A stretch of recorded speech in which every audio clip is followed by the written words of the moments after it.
The photo shouldn't have been there. Ryan Cole's hands froze above the keyboard as the CEO's computer screen flickered to life, revealing not spreadsheets or corporate emails, but a woman he didn't recognize, barefoot by a lake, laughing at nothing, achingly human. Veronica Sloan stood 3 feet behind him, the silence stretched like a wire about to snap. Then came the question that would unravel everything. Do you think I'm beautiful? In that moment, a single father who'd spent years invisible was about to discover that one honest answer could shatter the walls between two impossibly different worlds. If you want to see where this forbidden honesty leads, stay with me until the very end.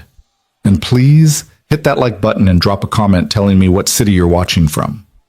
I want to see how far this story travels. Ryan Cole had learned long ago that invisibility was a survival skill. At 34, he'd perfected the art of moving through spaces without leaving an impression. Head down, toolkit in hand, fixing problems that people with corner offices would never acknowledge existed. In the gleaming 50-story tower of Sloan Industries, he was a number on a work order, a blur in a navy blue polo shirt, someone you'd pass in the hallway and forget before the elevator doors closed. That was fine by him. Invisible meant safe. Invisible meant no questions about why he left exactly at 5 o'clock, no judgment about the crayon drawing of a sunshine yellow giraffe taped inside his toolbox, no prying into the carefully constructed life he'd built from the ruins of the one that fell apart 3 years ago. His daughter Emma needed him predictable, steady, present. Being invisible at work meant he could be everything at home. Ticket 7743 executive level, the dispatch message read that Tuesday morning. System crash, CEO's office, priority 1. Ryan stared at his phone screen, coffee halfway to his lips. The CEO's office, 51st floor, the place where decisions that affected thousands of lives were made by a woman whose face appeared on magazine covers and business school case studies. Veronica Sloan, the 29-year-old prodigy who'd inherited a struggling manufacturing company and transformed it into a global technology empire in less than 5 years. Ryan had never been above the 35th floor. You good with this one? Marcus, his supervisor, appeared beside his desk with an expression that suggested the question wasn't really a question. Chang called in sick, and Davidson's on that server migration. You're the only senior tech available. Yeah, I've got it. Ryan set down his coffee, checking his watch out of habit. 8:47 a.m. If he moved efficiently, he could handle this and still make it to 3 other tickets before lunch, still leave on time to pick Emma up from aftercare, still maintain the careful rhythm that kept their small world spinning. Marcus clapped him on the shoulder. Don't let the top floor intimidate you. They put their pants on one leg at a time, same as everyone else. Ryan doubted Veronica Sloan put on pants the same way he did, wrestling with a 4-year-old who'd hidden his work badge in her toy kitchen while explaining why she couldn't have chocolate cereal for breakfast. But he nodded anyway. The elevator ride to the 51st floor took 43 seconds. Ryan counted them, watching the numbers climb, feeling the subtle pressure change as he rose higher into the kingdom of people who shaped the world instead of just surviving in it. The doors opened onto a different universe, where the IT department occupied a cramped corner of the 8th floor with flickering fluorescent lights and carpet tiles that had been beige sometime in the previous century. The executive level was all glass and clean lines and air that somehow smelled expensive. Floor-to-ceiling windows offered a view of the city sprawling below like a circuit board, all ordered patterns and glittering connections. A woman in a sharp charcoal suit looked up from a desk that probably cost more than Ryan's car. Her expression managed to be both professionally pleasant and utterly dismissive in the same instant. Your IT? She glanced at the badge clipped to his belt, as if confirming he belonged to a species she'd heard about but rarely encountered. Yes, ma'am? Here for the system crash. Miss Sloan is in a video conference that should end in approximately 8 minutes. You'll wait here. She gestured to a leather chair positioned near the windows. Not an invitation, an instruction. Ryan sat, toolkit balanced on his knees, trying not to think about how the chair alone probably represented a month of his salary. Through the frosted glass walls of the inner office, he could see a silhouette moving, pacing, gesturing. Even in shadow, Veronica Sloan radiated the kind of controlled intensity that made the air feel charged. He He checked his phone. One new message from Emma's preschool. Reminder, Fall Festival this Friday, 3 to 5 p.m. We hope to see you there. Ryan's thumb hovered over the calendar app. Friday. He'd already requested the afternoon off 2 weeks ago, had rearranged his entire schedule, had promised Emma he'd be there to see her perform in the Harvest play. She'd been practicing her one line, "The pumpkins are ready," every night before bed with such fierce concentration that it made his chest ache. The frosted glass door opened. "And I don't accept industry standard as an excuse for mediocrity, Richard. If that's the best your team can offer, perhaps we need to reconsider the partnership entirely." The voice was crisp, precisely articulated, with an edge that could cut through excuses like a laser through paper. Veronica Sloan stepped into the reception area, and Ryan understood immediately why people wrote articles about her presence. She was tall, maybe 5'10", in the black heels that clicked against the polished floor with metronomic precision. Dark hair pulled back so severely it looked painful. A charcoal suit that probably had a name brand he wouldn't recognize. Features that were striking rather than conventionally beautiful. Strong jaw, sharp cheekbones, eyes that assessed everything like a general surveying a battlefield. She was looking at her phone, still talking into a wireless earpiece. "I want the revised projections by noon tomorrow, not end of week. Noon. Yes. Goodbye, Richard." She tapped the earpiece and finally looked up. For exactly 2 seconds, her gaze passed over Ryan with the same impersonal efficiency she'd probably used on the furniture. Then her attention shifted to her assistant. "Catherine, the legal briefing? Moved to 2 o'clock. Your lunch with Senator Morrison was rescheduled to next Tuesday. His office called this morning. And IT is here for your computer." Only then did Veronica's eyes return to Ryan, this time actually registering his presence. "How long will this take?" Ryan stood, instinctively straightening his shoulders. "Depends on the issue, ma'am. Could be 5 minutes. Could be an hour."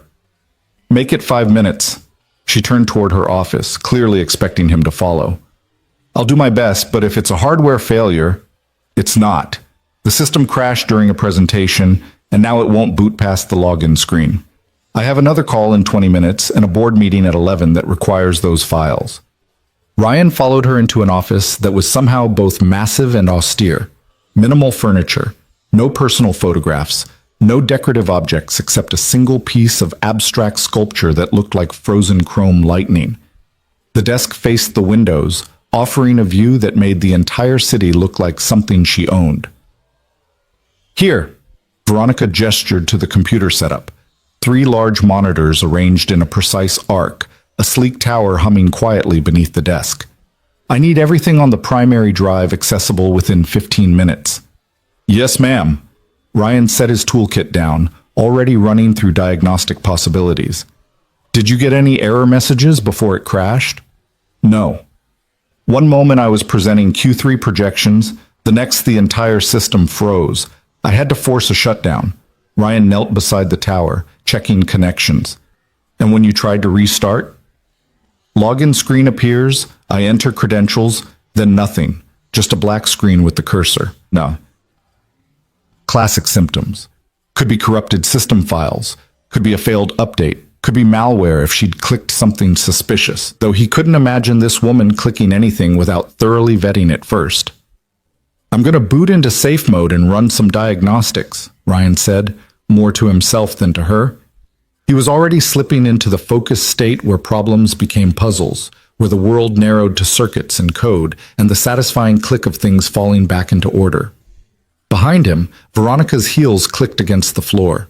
She'd moved to stand at the windows, phone in hand, radiating impatience like heat. Ryan worked quickly, fingers moving across the keyboard with practiced efficiency. Safe mode loaded without issue. Good sign. He opened the event viewer, scanning through the cascade of logs and errors, looking for the moment everything went wrong. There. A driver conflict, probably triggered by an automatic update that happened during her presentation. Sloppy, but fixable. He pulled up the device manager, preparing to roll back the problematic driver. "How much longer?" Veronica's voice came from somewhere behind him, tight with controlled frustration. "Just a few more minutes?" "I found the issue. It's a driver conflict. I don't need the technical explanation. I need it working." Ryan bit back a response. People like her didn't want to understand systems. They just wanted them to function invisibly, perfectly, constantly. He was used to it. He was the plumber of the digital age, only noticed when something broke.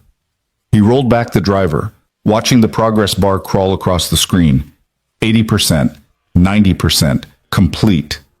Okay, restarting now. The system began its shutdown sequence, and Ryan stood up, stepping back to give the computer space to do its thing, to prove he'd solved the problem, to let him return to invisibility. The monitors went dark. The tower hummed through its restart, and then the login screen appeared, exactly as it should. There, Ryan said, gesturing to the keyboard. If you enter your credentials, everything should load normally now. Veronica moved past him, bringing with her a subtle scent of something expensive. Not perfume exactly, just the smell of a life lived at altitude. She typed her password with quick, decisive keystrokes. The system logged in. The desktop began to load.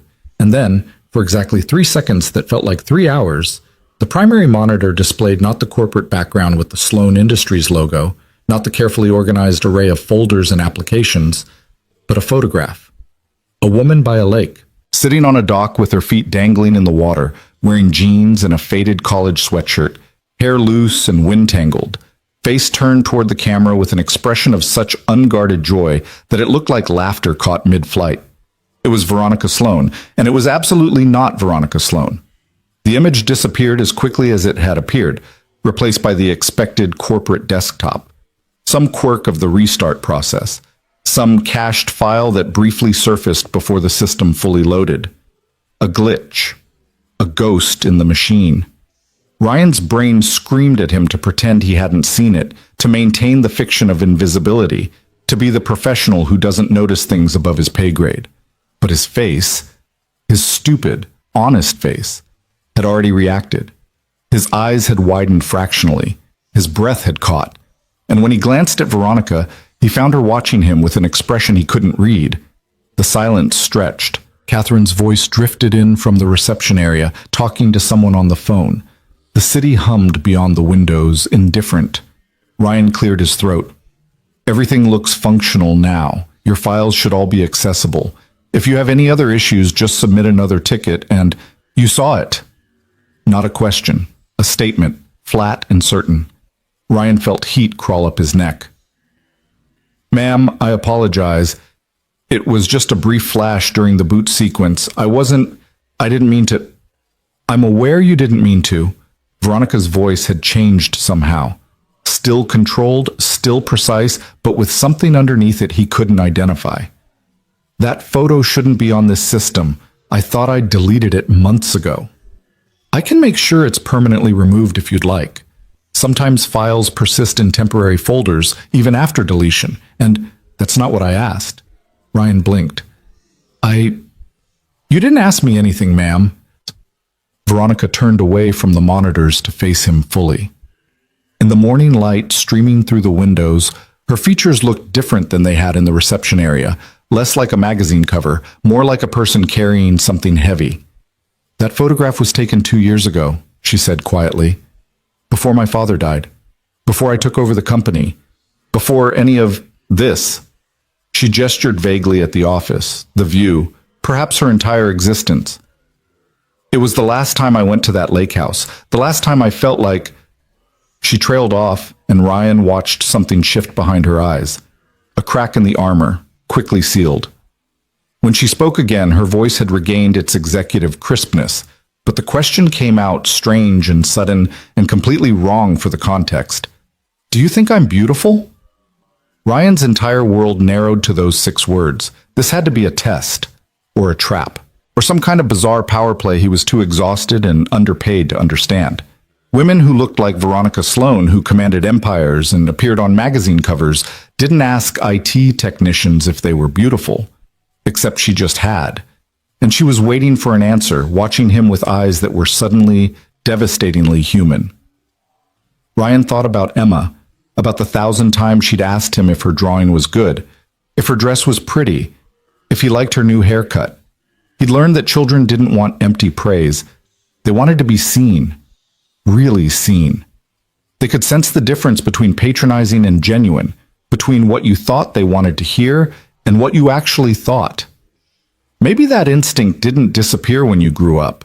Maybe it just got buried under layers of professionalism and power and pretending. Maybe Veronica Sloan was asking because no one had given her an honest answer in years. I think, Ryan said carefully, choosing each word like a step across unstable ground, that you look beautiful in that photograph because you look real, like a person instead of a position. Veronica's eyebrows rose fractionally. And now? Now you look like someone who's forgotten what it feels like to sit by a lake with your feet in the water. The words came out before he could stop them, before his brain could catch up and remind him that you don't say things like that to CEOs, that honesty was a luxury for people who could afford to lose their jobs. But it was too late. The truth was out there, hanging in the air between them like smoke. Veronica stared at him. The silence extended so long that Ryan started mentally calculating his severance package and how quickly he could update his resume. Then, impossibly, the corner of her mouth twitched, not quite a smile, more like the ghost of something she'd forgotten how to do. "Get out," she said softly. Ryan grabbed his toolkit so fast he nearly knocked it off the desk. "Yes, ma'am. I apologize if I don't mean—" She closed her eyes briefly, and when she opened them, there was something that might have been amusement. "I mean, thank you for fixing the computer. You can go. You're not fired." "Oh." Ryan felt his heart rate begin its slow descent from catastrophic. "Right. Okay. If you need anything else, I won't." She'd already turned back to her monitors, back to the world of spreadsheets and strategic planning and quarterly projections. The woman from the photograph might as well have been from a different lifetime. "Close the door on your way out." Ryan fled. Catherine glanced up as he passed her desk, her expression suggesting she'd witnessed 1,000 awkward exits and filed them all under "not my problem." Ryan jabbed the elevator button with more force than necessary, his hands slightly shaking. The descent back to the 8th floor felt faster than the ascent. Gravity always won. Marcus appeared at his desk before Ryan had even set down his toolkit. "How'd it go? She chew you out? I heard she made Davidson cry last year when he couldn't recover a deleted email." "It was fine. Driver conflict, fixed in 10 minutes. "Yeah? You look like you've seen a ghost." Ryan thought about the photograph, about the question, about the impossible moment of truth with someone who lived in a completely different stratosphere. "Just not used to the executive level. Different air up there." Marcus laughed and clapped him on the shoulder. "Get used to it, man. Word is they're implementing a new IT support structure. Might mean more rotation to the upper floors." Ryan spent the rest of the day buried in mundane problems. Password resets, monitor malfunctions, someone's keyboard that had stopped working after they spilled coffee on it for the 3rd time this month. Normal, fixable, safe. He left at exactly 5 o'clock, same as always. Emma's preschool was a cheerful chaos of construction paper and finger paint, and the particular acoustic hell of 34-year-olds all talking at once. She spotted him the moment he walked through the door and launched herself at his legs with the full-body enthusiasm only small children could manage. "Daddy, we made scarecrows today. Mine has a purple hat because Miss Rachel said we could use creative colors, and Tommy said scarecrows can't be purple. But Miss Rachel said art doesn't have rules, and I said that's not true because you have to stay inside the lines. But Miss Rachel said—" Ryan scooped her up mid-sentence, breathing in the scent of apple juice and playground mulch, and the strawberry shampoo he'd used on her hair that morning. "Sounds like you and Miss Rachel had a philosophical disagreement about the nature of artistic expression."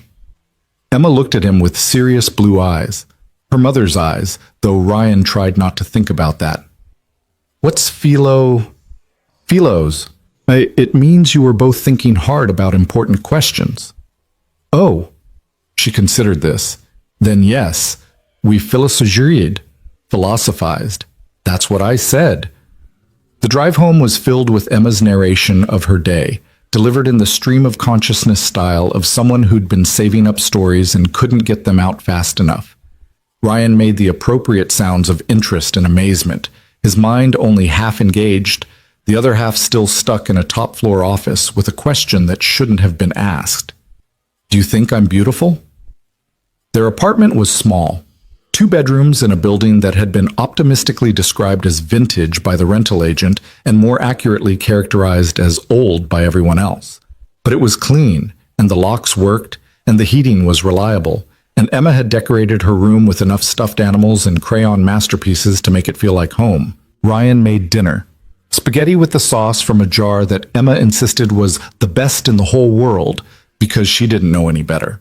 And they ate together at the small kitchen table while she told him about the upcoming fall festival. "And I get to say my line in front of everyone," she said, twirling pasta on her fork with more enthusiasm than skill. "The pumpkins are ready. That's my line. Do you think I'll remember it? I think you've practiced it so much that you'll remember it even when you're 30. That's really old. Thanks, sweetheart." After dinner, after bath time, after 2 stories and 3 requests for water, and 1 negotiation about whether stuffed giraffes needed to sleep under the covers or on top of them, Emma finally settled into sleep. Ryan stood in her doorway for a moment, watching her breathe, feeling the weight of responsibility and love and terror that never really went away. He'd been 24 when Emma was born. 24 and married to a woman he'd thought he knew, building a life he'd thought was solid. Then Rebecca had announced, 3 weeks after Emma's first birthday, that motherhood wasn't what she'd expected, that she felt trapped, that she needed to find herself. She'd found herself in Portland with a yoga instructor named Derek. Ryan had found himself alone with a toddler and a mortgage he couldn't afford, and a sudden education in the difference between partnership and solo parenthood. The divorce had been swift and clean in the legal sense, devastating in every other. Rebecca sent a check every month, child support, exactly the amount required by law, and a birthday card for Emma that arrived with clockwork precision.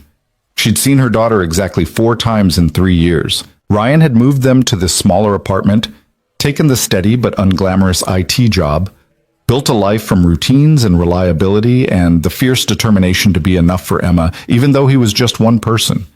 It worked. Mostly. Until moments like this, when exhaustion settled into his bones, and he wondered if he was doing it right. If Emma would remember these years fondly, or if she'd one day realize all the things she'd missed because her father had been too tired, too broke, too alone. His phone buzzed. A work email, unusual for this late. From vsloan@sloanindustries.com to rcolol@sloanindustries.com. Subject, follow-up. Ryan stared at the sender line. The CEO didn't email individual IT technicians. The CEO probably didn't know individual IT technicians existed. He opened it. "Mr. Cole, your direct honesty this morning was unexpected and, upon reflection, valuable. I'd like to continue our conversation. Please report to my office tomorrow at 11 a.m. This is not a request related to computer repair." V.S. Ryan read it 3 times. Then he checked the sender address again, convinced it had to be some kind of prank or phishing attempt or cosmic mistake. But no, it was real. The CEO of Sloan Industries wanted to continue their conversation. About what? Beauty? Lakes? The gap between who people were and who they'd become? Ryan looked at his calendar. Tomorrow at 11 he was supposed to be replacing a failed router on the 14th floor. A normal task. An invisible task. A safe task. He should decline. Politely, professionally, with an excuse about prior commitments. Instead, he found himself typing a response. "Miss Sloan, I'll be there. Ryan Cole." He hit send before he could second-guess it, before logic could intervene, before the voice in his head that sounded like caution and responsibility could talk him out of it. Then he sat in the quiet apartment, listening to Emma's soft breathing from the next room, and wondered what he'd just agreed to. Outside, the city hummed with 1,000 invisible lives, each one moving through their careful routines, their constructed safety, their chosen invisibility. Ryan had just stepped out of the shadows, and Veronica Sloan, the woman who commanded empires, who'd forgotten how to sit by lakes, who'd asked a question that should never have been spoken aloud, was waiting on the other side with an answer he didn't know how to give. The digital clock on the microwave ticked over to 10:47 p.m. Tomorrow would come quickly, too quickly. Ryan didn't sleep well that night. He lay in bed staring at the ceiling, watching shadows from passing headlights slide across the plaster like slow-moving ghosts, his mind turning over the email again and again like a puzzle with missing pieces. "I'd like to continue our conversation." What conversation? They'd barely spoken. He'd fixed her computer, made an observation he shouldn't have made, and somehow that had cracked open a door he hadn't even known existed. Now she wanted him to walk through it at 11 o'clock tomorrow morning into a world where he didn't belong, to discuss things that had nothing to do with network protocols or system diagnostics. At 2 o'clock a.m., Emma called out from her room, a bad dream about a dragon who ate all the pumpkins. Ryan sat on the edge of her bed, smoothing her hair back from her forehead, whispering reassurances until she drifted back to sleep. In the darkness of her room, surrounded by stuffed animals and crayon drawings, the email felt even more surreal. This was his reality, nightmares about pumpkin-eating dragons, not philosophical discussions with CEOs. By morning, he'd convinced himself to cancel. He drafted the email 3 different ways while making Emma's breakfast, each version more apologetic than the last. But when he actually tried to send it, his finger hovered over the button and refused to move. "Daddy, you're staring at your phone again," Emma said around a mouthful of waffle. "Miss Rachel says screens at breakfast are bad for family time." Miss Rachel is very wise. Ryan set the phone face down on the counter. "Eat your waffle, philosopher." What's a philos, the word from yesterday? Philosopher, someone who thinks about big questions. Emma considered this seriously. Like what? Like why we're here. What makes something beautiful? Whether it's better to be safe or honest. "Those are silly questions," Emma announced. "We're here because you picked me up from school. Things are beautiful when they're pretty. And you should always be honest because lying is bad." Ryan smiled despite the knot in his stomach. "When you're right, you're right." But the questions didn't feel silly at 10:45 a.m. when he stood outside Veronica Sloane's office for the second time in 2 days, his palms sweating like he was 17 again and waiting outside the principal's office. Catherine looked up from her desk with the same professionally pleasant expression that revealed absolutely nothing. "Mr. Cole, Ms. Sloane is expecting you. Go right in." The door was already open. Veronica stood at the windows, her back to the room, silhouetted against the morning light. She wore a different suit, charcoal gray instead of black, but the same severe posture, the same controlled intensity that made the air feel denser. "Close the door," she said without turning around. Ryan did, the soft click seeming unnaturally loud in the vast office. "Do you know why I asked you here, Mr. Cole?" "Honestly?" "No, ma'am. Yesterday you told me I look like someone who's forgotten what it feels like to sit by a lake with my feet in the water." She finally turned to face him, and her expression was unreadable. "No one has spoken to me that honestly in 3 years. Not my executives, not my board members, not even my therapist, who I pay an exorbitant amount to tell me uncomfortable truths." Ryan shifted his weight, unsure whether he was being praised or reprimanded. "I apologize if I overstepped." "Stop apologizing." Veronica moved away from the windows, not toward her desk, but toward the small seating area in the corner, 2 leather chairs positioned at an angle, a small table between them. "Sit." It wasn't a request. Ryan sat, feeling the expensive leather conform to him in a way his furniture at home never did. Veronica took the other chair, and for the first time they were on the same level. Not technician and executive, not problem and solution, just 2 people in chairs. "I looked at your file last night," Veronica said, and Ryan's stomach dropped. "Single father, 4-year-old daughter. You've been with the company for 2 years. Performance reviews are consistently excellent. You leave exactly at 5 o'clock every day, never late, never early, no vacation days used, no sick days. You turn down every opportunity for advancement that would require evening work or travel." Ryan's jaw tightened. "My daughter needs—" "I'm not criticizing, I'm observing." Veronica leaned back slightly, studying him with the same intensity she'd probably used on quarterly reports. "You've made yourself invisible on purpose. You do your work well enough to keep your job, but not so well that anyone notices you. You've built your entire professional life around not being seen." The accuracy of it stung. "Is there a question in there, ma'am?" "Yes." Veronica's gaze didn't waver. "What does it cost you?" Ryan blinked, a Of all the questions he'd anticipated, that wasn't one of them. What do you mean? Being invisible. Choosing safety over everything else. What does it cost you? The question hung in the air between them, and Ryan felt something shift in his chest. A recognition of shared territory, of understanding that came from unexpected places. Everything, he said quietly. And nothing. I get to be there for Emma. I get to be the parent she deserves. But sometimes I lie awake wondering if I'm teaching her to make herself small, to settle for safe instead of reaching for more. Veronica nodded slowly, as if he'd confirmed something she'd already suspected. My father built this company from nothing. Took 40 years. When he died, I was 27 and everyone expected me to sell it, cash out, live comfortably off the inheritance. Instead, I gutted the leadership structure, pivoted our entire business model, and tripled our revenue in 18 months. I remember reading about it, Ryan said. The business journals called it revolutionary. They called me ruthless. Veronica's smile was sharp-edged. They weren't wrong. I made decisions that cost people their jobs. I killed departments that had existed for decades. I became exactly what the company needed me to be. Hard, decisive, untouchable. She paused. The woman in that photograph? She died the same week my father did. I haven't been back to that lake house since. I haven't had a conversation that wasn't strategic in 3 years. I haven't let anyone see me as anything other than the CEO. Ryan understood then why he was here. Not because she wanted AT support or even advice. She wanted a witness. Someone who'd glimpsed the person underneath the position and hadn't immediately tried to use it against her. Why me? He asked. You have executives, advisors, people whose entire job is to tell me what I want to hear, to manage me, to treat me like a resource to be optimized. Veronica leaned forward slightly. You looked at that photograph for 3 seconds and saw more truth than my entire leadership team has acknowledged in 3 years. You didn't flatter me. You didn't strategize.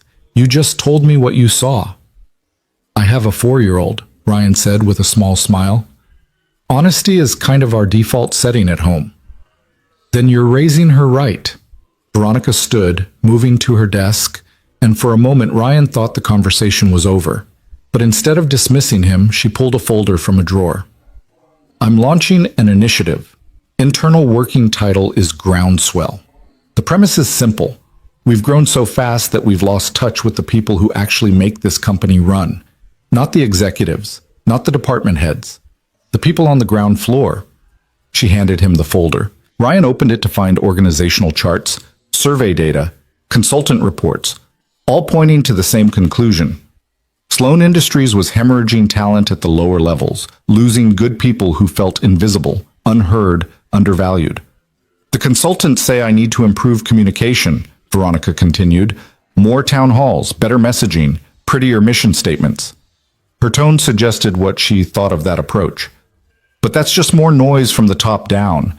What I need is someone who actually understands what it's like to be invisible in this company. Ryan looked up from the folder, realization dawning. You can't be serious. I'm offering you a position on the Groundswell Task Force. 6 months, temporary reassignment. You'd work directly with me and 2 other executives to identify systemic problems and develop real solutions. Your perspective would be invaluable because you're not management, not HR, not someone who spent 20 years learning how to speak in corporate euphemisms. Miss Sloan, I appreciate the offer, but I can't. The position comes with a 40% salary increase, Veronica said calmly. Flexible hours so you can maintain your childcare schedule. No required travel. And most importantly, a voice in decisions that affect people like you, the ones who keep this place running while everyone else takes credit. Ryan felt the folder grow heavy in his hands. 40%. That was the difference between barely making rent and maybe having enough left over for Emma's college fund. That was music lessons she'd asked about. A better preschool, a future that looked less like survival and more like possibility. But it was also visibility, exposure, risk. Everything he'd carefully avoided for 3 years. I need time to think about it, he managed. You have until Friday. Veronica returned to her chair, her expression softening almost imperceptibly. I know what I'm asking, Mr. Cole. I'm asking you to give up safety, to trust that being seen won't destroy you. It's the same thing I haven't been able to do for 3 years. Then why are you doing this? Ryan asked. Why risk it now? Veronica was quiet for a long moment, her gaze drifting to the windows, to the city beyond.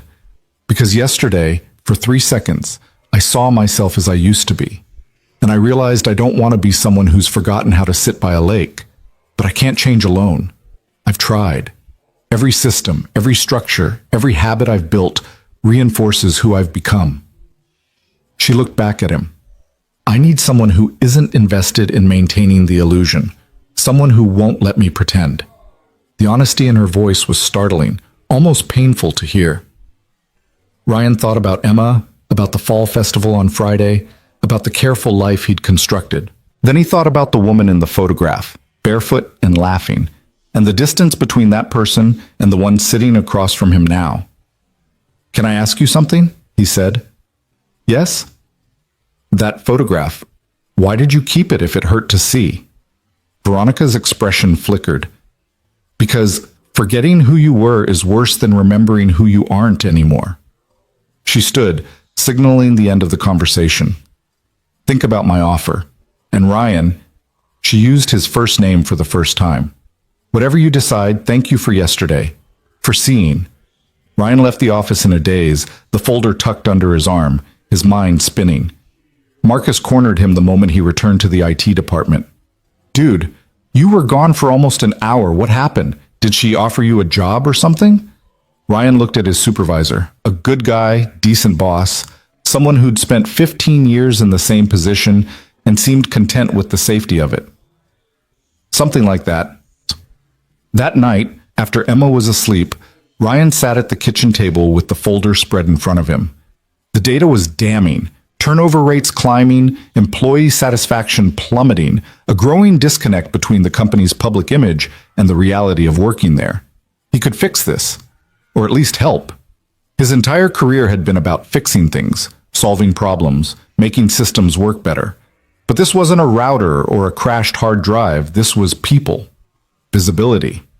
The risk that speaking truth to power would end exactly the way it usually did, with the truth teller becoming expendable. His phone buzzed. A text from an unknown number. This is Veronica.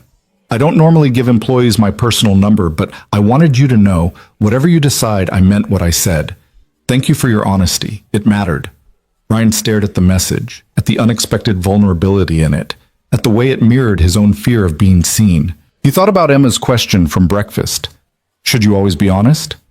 She'd said yes, of course, with the certainty of someone who'd never learned that honesty could cost you everything. But maybe that was the point. Maybe the reason he taught her that honesty mattered was because he still believed it, even when it was dangerous, even when safety seemed smarter. Ryan picked up his phone and typed a response.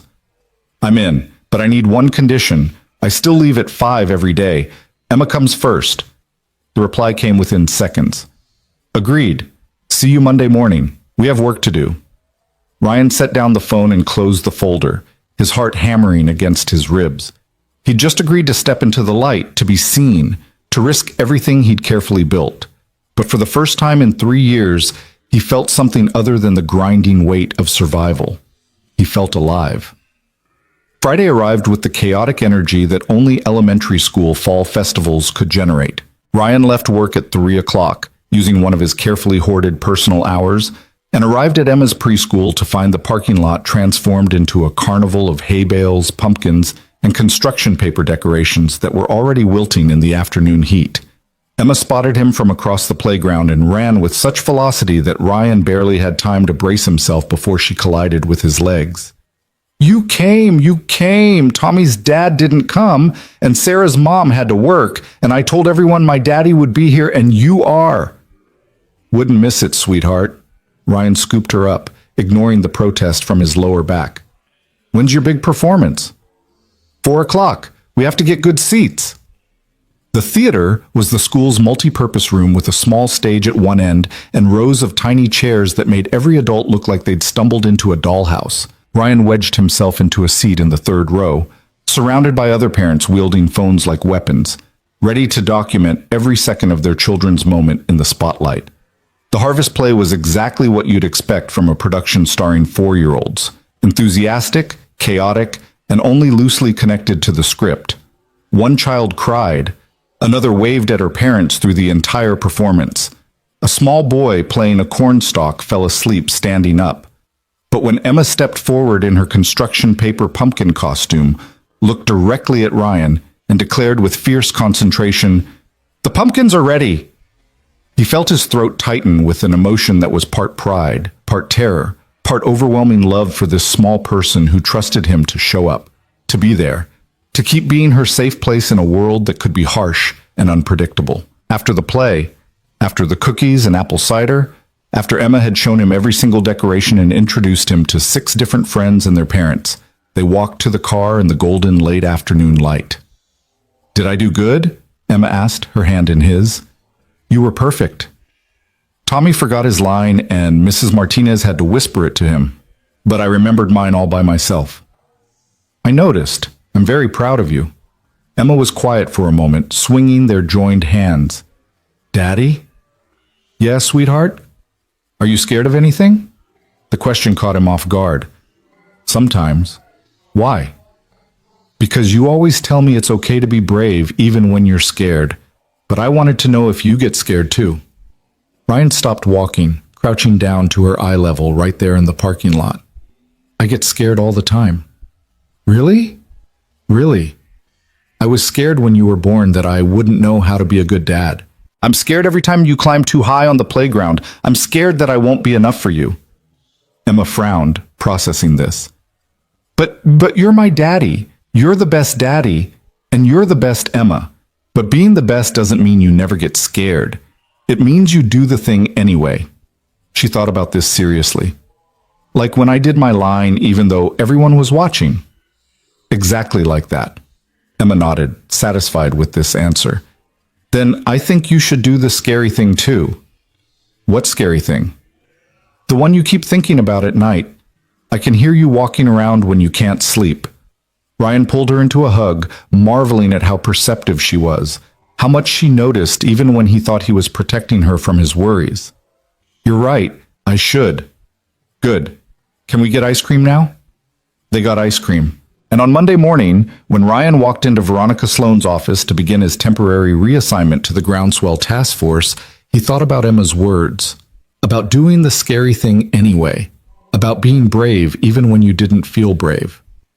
Veronica was already there, along with 2 other people Ryan didn't recognize, a woman in her 50s with kind eyes and a younger man who looked uncomfortable in his suit. "Ryan Cole, meet Patricia Chen and David Okafor. Patricia heads our HR Analytics division. David is a senior manager from manufacturing who I've pulled onto this project for his perspective." Veronica gestured to the small conference table by the windows. "We're going to spend the next 6 months trying to fix what's broken, and we're going to start by acknowledging that most of it is my fault." Patricia looked shocked. David looked terrified. Ryan felt something like hope. Veronica met his eyes across the table, and for just a moment he saw a flicker of the woman from the photograph, uncertain, vulnerable, trying to find her way back to something real. "So," she continued, pulling out a chair, "let's start with honesty. David, tell me what's really happening in manufacturing, not the sanitized version you'd put in a report. The truth." David swallowed hard, glanced at Ryan as if seeking permission, then took a breath and began to speak. And Ryan realized that Veronica had been right. They both had. Being seen was terrifying, but being invisible was worse. The conversation lasted 3 hours.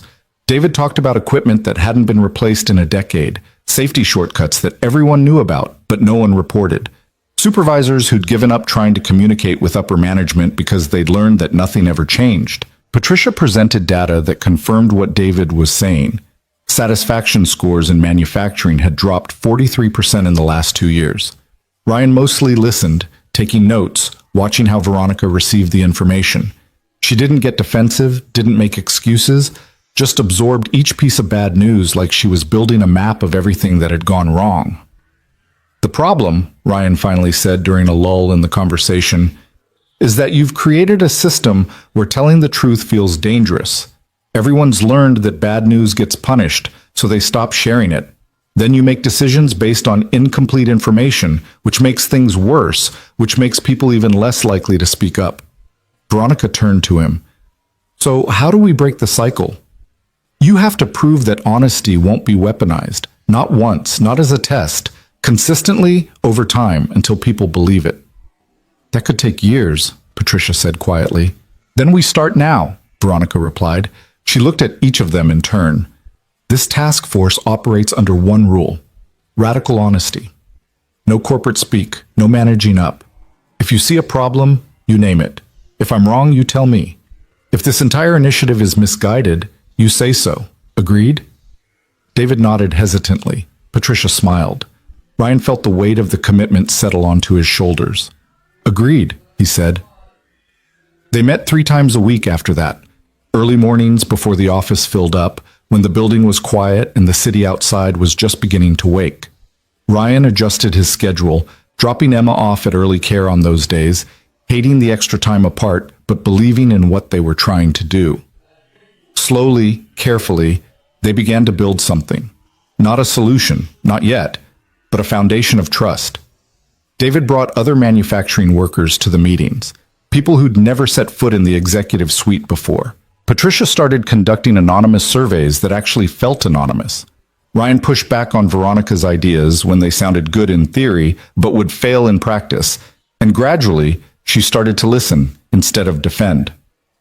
You're different, Ryan told her after one particularly difficult session where she'd accepted criticism about her leadership style without flinching. They were alone in the conference room, gathering up papers while the others had already left. Different how? Veronica asked, not looking up from her tablet. More like the person in the photograph. She did look up then, something vulnerable flickering across her face.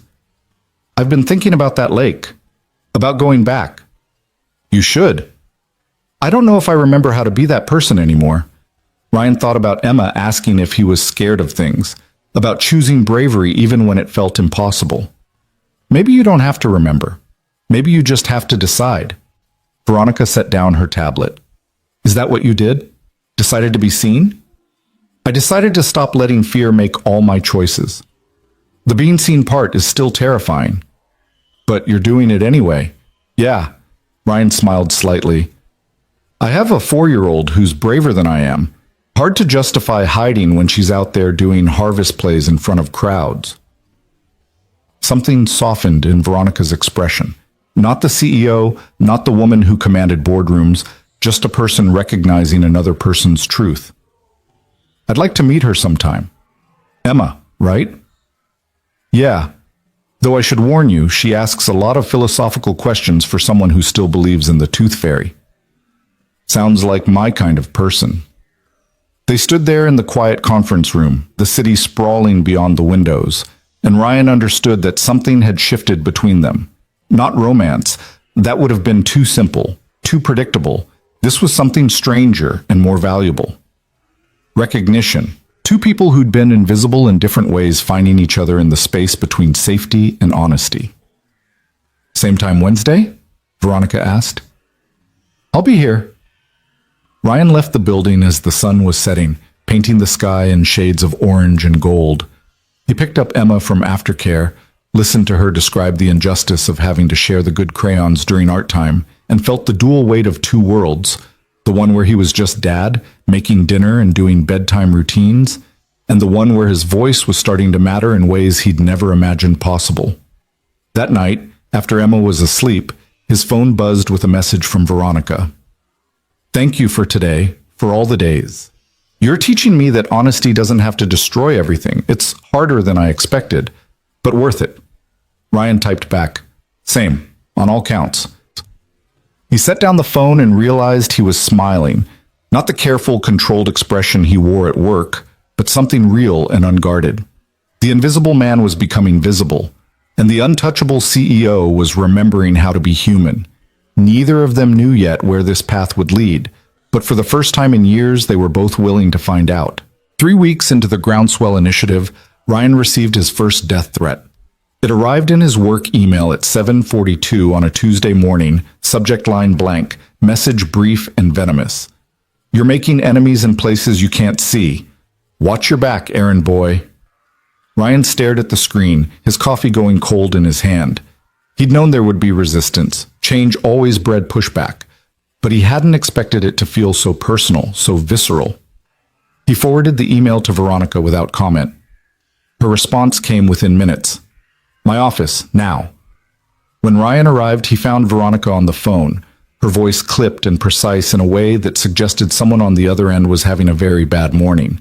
She gestured for him to sit, then ended the call with a terse, I expect that resolved by noon, Michael, not 1 minute later. She set down the phone and looked at Ryan with an expression that was part concern, part cold fury. Security is tracing the email. Whoever sent it was smart enough to route it through a proxy, but we'll find them. It's fine, Ryan said, though his hands were still shaking slightly. Just someone trying to scare me. It's not fine. Veronica stood, moving to the windows in that restless way she had when she was thinking through a problem. This is exactly what I was afraid would happen.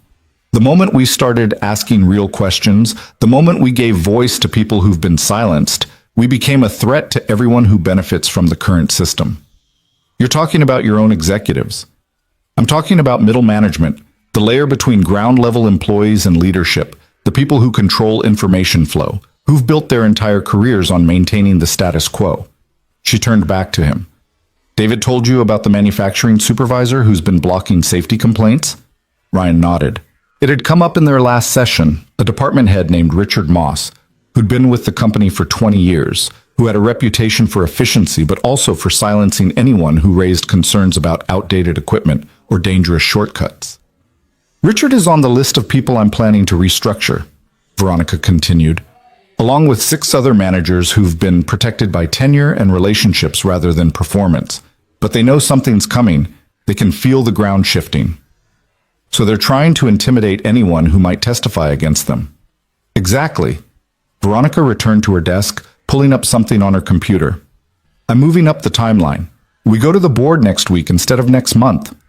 Ryan felt his stomach drop. Next week? We're not ready. We don't have enough documentation, we have enough truth. And if we wait, they'll have time to build a defense, to discredit our findings, to make this look like a personal vendetta instead of systemic reform. Her eyes met his. I need to know if you're still in, because this is where it gets dangerous. Not anonymous emails dangerous, career-ending, reputation-destroying dangerous. Ryan thought about Emma, about the careful life he'd built, about everything he stood to lose. Then he thought about the manufacturing workers who'd started showing up to their sessions, people who'd worked for Sloan Industries for decades and had never once been asked what they needed, what they thought, whether they felt safe. I'm in, he said. But I need your word that if this goes sideways, Emma doesn't suffer for it. I can lose my job, my reputation, whatever, but she needs to be protected. You have my word. Veronica's expression softened almost imperceptibly. And Ryan, you won't lose your job. Not while I'm CEO. The promise felt both reassuring and terrifying, a reminder of how much power she wielded and how quickly that could change if the board turned against her. The next 6 days were a blur of preparation. Ryan found himself working later than he had in years, arranging for Emma to stay with his neighbor, Mrs. Chen, on the evenings when he couldn't leave by 5. Emma didn't complain, but her questions got more frequent. Why are you so tired, Daddy? When will work be normal again? Are you still coming to my ballet recital next month? Each question felt like a small knife, a reminder of what he was risking, what he might be sacrificing for a chance at changing a system that had never cared whether he existed. On Thursday evening, 3 days before the board presentation, Ryan stayed late to finalize the data analysis. The office had emptied hours ago, leaving just the hum of computers and the distant sound of the cleaning crew making their rounds. He was so focused on the spreadsheet in front of him that he didn't hear footsteps approaching until a voice made him jump. Burning the midnight oil? Ryan looked up to find a man in an expensive suit standing in his cubicle entrance. Late 50s, silver hair, the kind of confident posture that came from decades of being important. He didn't recognize him, but something about the way the man smiled suggested they weren't about to have a friendly conversation. Can I help you? Ryan asked, his hand instinctively moving toward his phone. Richard Moss. The man extended a hand that Ryan didn't shake. I believe you've been discussing me in your little task force meetings. Ryan's pulse quickened. I think you should leave. I think we should talk. Richard pulled up a chair uninvited, settling into it like he owned the space. See, I've been with this company for 22 years, worked my way up from the factory floor. I know how things work here, the reality underneath all the pretty mission statements and diversity initiatives. I'm not interested in, you're making a mistake, Cole. You and that bleeding heart CEO of yours, you think you're helping people? You're destroying jobs. Every safety regulation you want to implement costs money. Every policy change you're proposing means higher overhead, lower profit margins. You know what happens when profits drop? People get laid off, Ryan said quietly. Exactly. So you're fighting for better conditions for workers who won't have jobs in 6 months because you made the company uncompetitive. Richard leaned forward. I've seen reformers before. They come in with their idealism and their surveys and their task forces. They last about a year before reality sets in. Then they either adapt or they disappear. Is that a threat? It's a fact. I'm offering you a way out. Walk away from this initiative. Go back to fixing computers. Keep your head down, and when the dust settles, you'll still have a job. Maybe even a promotion. I could use someone with your technical skills in my department.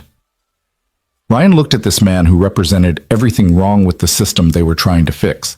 The comfortable corruption, the cynical pragmatism that valued efficiency over humanity, the casual cruelty disguised as hard-nosed business sense. No, Ryan said simply. Richard's expression hardened. You're making this personal. You came to my desk at 9 o'clock at night to intimidate me. You made it personal first. I came here to save your career. What do you think happens when Ms. Sloan's little experiment fails? And it will fail because the board isn't going to let a 29-year-old CEO dismantle structures that have kept this company profitable for decades. When she's gone, and she will be gone, people like me will remember who stood with her and who showed better judgment. Then I guess you'll remember me. Ryan stood, gathering his papers. Now, if you'll excuse me, I need to get home to my daughter. He walked out before Richard could respond, his hands shaking, his heart hammering against his ribs. He made it to his car before the adrenaline crash hit, leaving him gripping the steering wheel and breathing hard in the darkness of the parking garage. His phone buzzed, a text from Veronica. Security flagged someone accessing the 8th floor after hours. Are you okay? Ryan typed back with trembling fingers. Richard Moss paid me a visit, offered me a bribe to back out. I declined. The response came immediately. Are you still at the office? Parking garage. Stay there. I'm coming down. 5 minutes later, Veronica's black sedan pulled up next to his aging Honda. She got out, still in her work clothes despite the late hour, and slid into his passenger seat without asking permission. Tell me everything, she said. Ryan did, relaying the conversation word for word. Veronica listened without interrupting, her expression growing darker with each detail. He's right about one thing, she said when Ryan finished. The board is going to push back hard. I've already heard from 3 members expressing concerns about the initiative's cost projections. So what do we do? Veronica was quiet for a long moment, staring through the windshield at the concrete pillars and flickering fluorescent lights of the garage. We go all in. No halfway measures, no compromises. We present the truth, all of it, and we make them choose between profit margins and people. That's not a choice most boards make in favor of people. I know. She turned to look at him, and in the harsh lighting she looked younger than her 29 years, vulnerable in a way she never allowed herself to be in the office. There's a good chance I lose my position over this. The board has the power to remove me as CEO if they believe I'm damaging shareholder value. But I've realized something over these past few weeks. What? I don't want to be the kind of person who chooses safety over doing what's right. I've been that person for 3 years, and it's made me into someone I don't recognize, someone who would see that photograph and feel nothing but distance from who I used to be. Ryan understood then that this wasn't just about corporate reform or improved working conditions. This was Veronica's own reckoning with the cost of invisibility, with what she'd sacrificed to become untouchable. If you do this, Ryan said carefully. If you really push the board, there's no going back. You'll have enemies. Real ones. Not just people who disagree with your quarterly strategy. I already have enemies. At least these will be earned by standing for something that matters. She smiled slightly. Besides, I have something I didn't have before. What's that? Witnesses. People who've seen the truth and are willing to speak it. David, Patricia, you. She paused. Especially you. I'm just an IT guy who got pulled into something way above his pay grade. You're the person who looked at me and saw someone who'd forgotten how to sit by a lake. You're the person who chose honesty when silence would have been safer. That's not just an IT guy, Ryan. That's someone who understands that being seen is worth the risk of being hurt. They sat in the quiet car, two people from completely different worlds who'd somehow ended up in the same fight, facing the same impossible choice between safety and truth. Emma asked me if I was scared of anything, Ryan said after a while. I told her I was scared all the time, but that being brave means doing the thing anyway. Smart kid. She is. She's the smartest person I know. Ryan looked at Veronica. I'm terrified of losing my job, of not being able to provide for her, of failing at the one thing I'm supposed to be good at, being her dad. But I'm more terrified of teaching her that you should stay invisible because it's safer, that you should let injustice happen because fighting it might cost you something. Veronica nodded slowly. My father used to say that character is what you do when no one's watching and everyone's watching. I never understood what he meant until now. What do you think he'd say about what we're doing? Honestly, he'd probably think I was being reckless. He built this company through careful, calculated risks, not idealistic crusades. She smiled sadly. But the woman in that photograph, the one who wasn't afraid to be happy, I think she'd be proud. Ryan's phone buzzed with a message from Mrs. Chen. Emma's asleep. Take your time. We're fine here. He showed it to Veronica.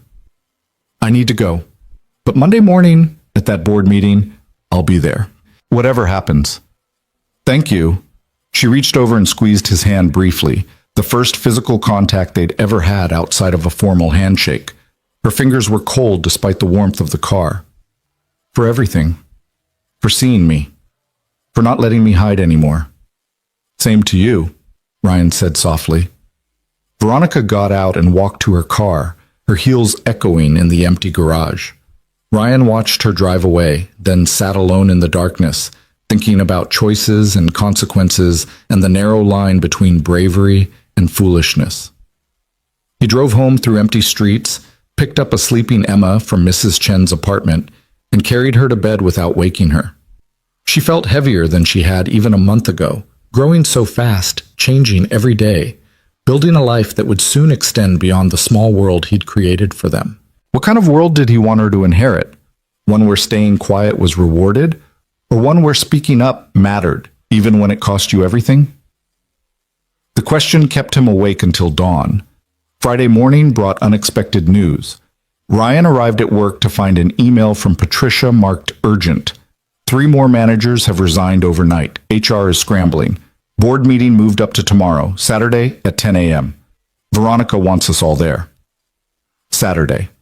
The day Emma had ballet. The recital she'd been practicing for all month. The one event she'd been counting down to with the kind of fierce anticipation only 4-year-olds could manage. Ryan called Veronica immediately. I know, she said before he could speak. I know about Emma's recital. I tried to push back on the timing, but the board chair insisted. They know we're prepared, and they want to force a rushed presentation. I can't miss her recital, Veronica. I promised her. I understand. And I won't ask you to choose between your daughter and this initiative. She paused. But I need you to know, if you're not there, they'll use it against us. They'll say our own team members didn't believe the findings were important enough to show up for. Ryan closed his eyes, feeling the weight of impossible choices. When does the recital end? What? Emma's recital. It's at 9 in the morning, 45 minutes. If I leave immediately after, I could make it to the office by 11. The meeting starts at 10. Then you start without me. Present the initial findings, the data analysis. I'll arrive in time for the recommendations section. That's where you need my voice anyway, talking about implementation from a ground-level perspective. Veronica was quiet for so long that Ryan thought the call had dropped. Then, that could work, if you're sure. I'm not sure about anything except that Emma comes first, always. But I can do both. I just need you to hold the line until I get there. I can do that. Something in Veronica's voice shifted. Not relief exactly, but recognition. Ryan, don't speed on the way over. Getting into an accident because you're trying to make a meeting would defeat the entire purpose. Yes, ma'am. And Ryan, thank you for not making me ask you to choose, for finding another way. Saturday morning arrived with the kind of crisp autumn weather that made everything feel sharper, more vivid. Ryan dressed Emma in her pink ballet outfit, watching her spin in front of the mirror with unselfconscious joy. Do I look like a real ballerina, Daddy? You look like the most beautiful ballerina in the entire world. That's what you always say. That's because it's always true. The recital was held in the preschool's multipurpose room, the same space where Emma had performed in the Harvest play. Ryan found a seat in the front row, his phone silenced in his pocket, his attention completely focused on the small stage where Emma and her classmates were arranging themselves in wobbly lines. The music started, something classical that Ryan didn't recognize, and Emma began to dance. She was far from perfect. Her turns were unsteady, her timing slightly off, her expression one of intense concentration rather than joy. But she was trying so hard, reaching for something just beyond her grasp, and Ryan felt his throat tighten with the fierce pride that parenthood brought. She spotted him in the front row, and her whole face lit up, her concentration breaking into a smile so genuine it made his chest ache. He smiled back, giving her a thumbs up, letting her know he saw her. He was proud. He was here. The recital ended at 9:47. Ryan took 3 minutes to hug Emma, to tell her she was amazing, to promise he'd be back to pick her up by 1 o'clock. She clung to him slightly longer than usual. Where are you going? Work. Something important that can't wait. More important than my recital? Ryan knelt down to her eye level, right there in the crowded multipurpose room with other parents trying to get past them. Nothing is more important than you. Nothing. But sometimes being a good dad means doing hard things so I can give you a better life. Do you understand? Emma's blue eyes, so much like her mother's, it sometimes hurt to look at them, studied his face seriously. Like when I have to eat vegetables even though I don't want to? Exactly like that. Okay, but you have to come back. I always come back, I promise. He kissed her forehead, handed her off to Mrs. Chen, who'd agreed to watch her for the afternoon, and walked to his car with his heart in his throat. The drive to Sloan Industries took 18 minutes. Ryan spent them running through talking points, rehearsing arguments, trying to prepare for a confrontation that he knew would determine not just his future, but the futures of hundreds of people who'd trusted him to speak for them. He arrived at 10:23 to find the executive parking garage nearly full, unusual for a Saturday. The board had clearly shown up in force. Ryan took the elevator to the 51st floor, his reflection in the polished doors showing a man who looked far more confident than he felt. The suit he'd bought specifically for this presentation, the first new suit he'd owned in years, fit better than his usual work clothes, but he still felt like an imposter heading into a room full of people who belonged. Catherine was at her desk despite the weekend, her expression unreadable. They're waiting for you. Conference room B. How's it going? Miss Sloan is holding her ground, but they're not making it easy. Ryan nodded and walked toward the conference room, his footsteps soundless on the expensive carpet. Through the glass walls, he could see the assembled board members, 12 people, mostly men, mostly over 50, all wearing expressions that ranged from skeptical to hostile. Veronica stood at the head of the table, a presentation displayed on the large screen behind her. She looked composed, controlled, every inch the CEO. But Ryan had learned to read the small signs, the slight tension in her shoulders, the way her fingers gripped the remote just a little too tightly. She saw him through the glass and something in her posture relaxed fractionally. Ryan opened the door. 12 pairs of eyes turned toward him with varying degrees of interest and annoyance. One man, silver-haired, expensive suit, the unmistakable bearing of someone used to being the most important person in any room, spoke first. And you are? Ryan Cole. I'm part of the Groundswell Task Force, the IT technician. The man's tone made it clear what he thought of that. We've been hearing quite a lot about your contributions, Mr. Cole. Ms. Sloan seems to think your perspective is invaluable. The skepticism in his voice could have cut glass. Chairman Morrison, Veronica said calmly, Ryan has direct experience with the systemic issues we've identified. His insights have been essential to our findings. Yes, well, we've seen your findings. Morrison gestured to the presentation. Very compelling data, moving testimonials. But what we haven't seen is a realistic implementation plan that doesn't involve gutting our profit margins and restructuring departments that have functioned effectively for decades. Ryan moved to stand beside Veronica, drawing confidence from her presence. With respect, sir, they haven't functioned effectively. They've functioned profitably. There's a difference. The room went very quiet. Morrison's expression hardened. Explain.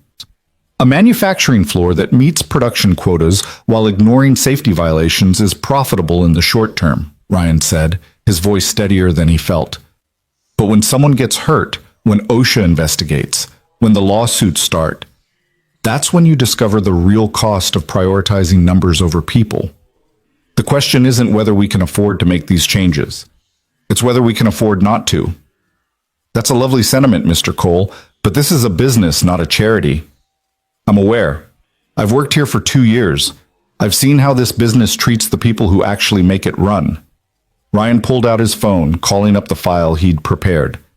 In the last 18 months, you've lost 47 senior technicians to competitors. Their exit interviews, when they bothered to give them, cited the same issues. Feeling undervalued, no path for advancement, being treated as replaceable. People leave jobs, another board member interjected. That's normal turnover. It's a 42% increase over the previous 18 months, and the cost of replacing each of those workers, training, lost productivity, recruiting, averages $35,000. That's over $1.6 million in turnover costs that could have been prevented if anyone had listened to what they were saying. Ryan pulled up another slide. Manufacturing has similar numbers. Customer service is worse, 68% turnover in the last year. You're hemorrhaging institutional knowledge and expertise because the people on the ground don't believe their voices matter. He could see he had their attention now, even if it was reluctant. The changes we're proposing aren't charity, Ryan continued. They're strategic investments in retention, in productivity, in building a company where people want to stay instead of counting down the days until they can leave. Yes, there are upfront costs, but the long-term savings exceed the investment by a factor of 3, Veronica interjected, pulling up a detailed financial projection. We've run the numbers conservatively. Even in the worst-case scenario, we break even within 2 years. Best case, we're looking at a 15% increase in productivity and a 40% reduction in turnover-related costs. Morrison leaned back in his chair, studying them both. And the management restructuring you're proposing? The removal of several department heads? 6 managers who have documented patterns of suppressing employee complaints, creating hostile work environments, and prioritizing short-term metrics over sustainable practices, Veronica said firmly. Their removal isn't punitive. It's necessary for any meaningful change to take root. Those managers have relationships with this board, with me personally. I'm aware. Veronica's voice didn't waver. I'm also aware that protecting them sends a message to every employee in this company that loyalty to management is more valuable than honesty about problems. The room erupted in overlapping voices, some supporting, most opposing, all talking over each other in the particular chaos that corporate disagreement created. Ryan watched Veronica navigate it with practiced skill, deflecting attacks, reinforcing arguments, never losing her composure even when the criticism became personal. Then Morrison raised his hand and silence fell. I've heard enough, he said. The board will deliberate and vote on these proposals. Ms. Sloan, Mr. Cole, you're dismissed. Veronica gathered her materials without visible reaction. Ryan followed her out of the conference room, his heart hammering. They made it to her office before either of them spoke. That went better than expected, Veronica said, setting down her laptop.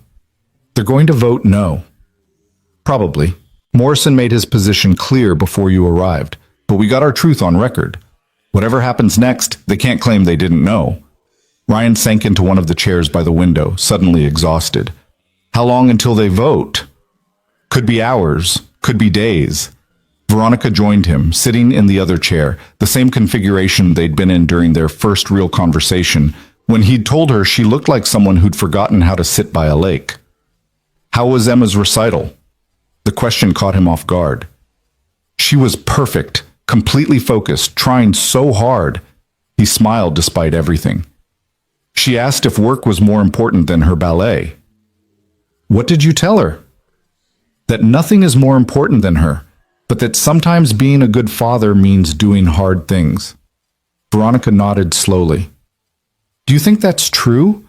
That we can be good at our jobs and good to the people we love? I don't know. I'm still figuring it out. Ryan looked at her. What about you? If the board votes against you, if they remove you as CEO, do you have people who will be there? I have a mother in Connecticut who thinks I work too much. A brother who manages a bookstore and can't understand why I don't just relax more. Friends who I haven't spoken to in months because I kept canceling plans. She smiled without humor. I've been very good at my job and very bad at everything else. That's not too late to change, isn't it? I'm 29 years old and I can't remember the last time I had a conversation that wasn't about business strategy or quarterly projections. I don't know who I am when I'm not the CEO. Then maybe it's time to find out. They sat together in the quiet office as the afternoon light shifted through the windows. Two people who'd chosen truth over safety and were waiting to learn the cost. Ryan's phone buzzed at 12:47. A text from Mrs. Chen. Emma's asking about you. I told her you'd be back soon. He showed it to Veronica. I need to go. Of course. I'll call you when the board makes a decision. Ryan stood, then hesitated. Whatever they decide, thank you for this, for letting me be part of something that mattered. Thank you for teaching me that honesty doesn't have to destroy you. Veronica stood as well. And Ryan, tell Emma that her dad is brave, really brave, and she should be proud of him.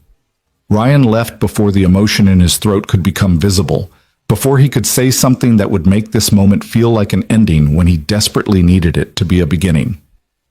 He picked up Emma from Mrs. Chen's apartment and took her for ice cream, listening to her detailed analysis of which classmate had done the best in the recital and why. She was generous in her assessments, finding something to praise in every performance, showing a kindness that Ryan hoped she'd never lose. His phone rang at 4:37 p.m. Veronica's voice was carefully controlled. The board voted 7-5 against implementation of the full proposal, but they approved a pilot program, smaller scope, 6-month trial period in manufacturing and IT. If we can demonstrate measurable improvement, they'll consider expanding it. That's not nothing. It's not what we wanted. But it's a chance. They gave us a chance. They did. He could hear something shifting in her voice, not defeat, but recalibration. Morrison also made it clear that my position as CEO depends on the pilot program's success. If it fails, I'm out. Then we make sure it doesn't fail. We? You think I'm walking away now? Ryan glanced at Emma, who was thoroughly occupied with her ice cream. I'm in this until the end, whatever that looks like. Veronica was quiet for a long moment. There's something else. I made a decision. I'm going back to the lake house next weekend, the first time in 2 years. I need to remember what it feels like to be that person again, even if it's just for a day. That's good. That's really good. I was wondering if you and Emma wanted to come, not as work colleagues, just as people who understand what it means to be trying to find your way back to something real. Ryan felt his chest tighten with an emotion he couldn't quite name. I'd need to check with Emma, but yeah, I think we'd like that. After they hung up, Ryan sat watching his daughter finish her ice cream, her face smeared with chocolate, her eyes bright with the uncomplicated happiness of a child who danced and been seen and was loved.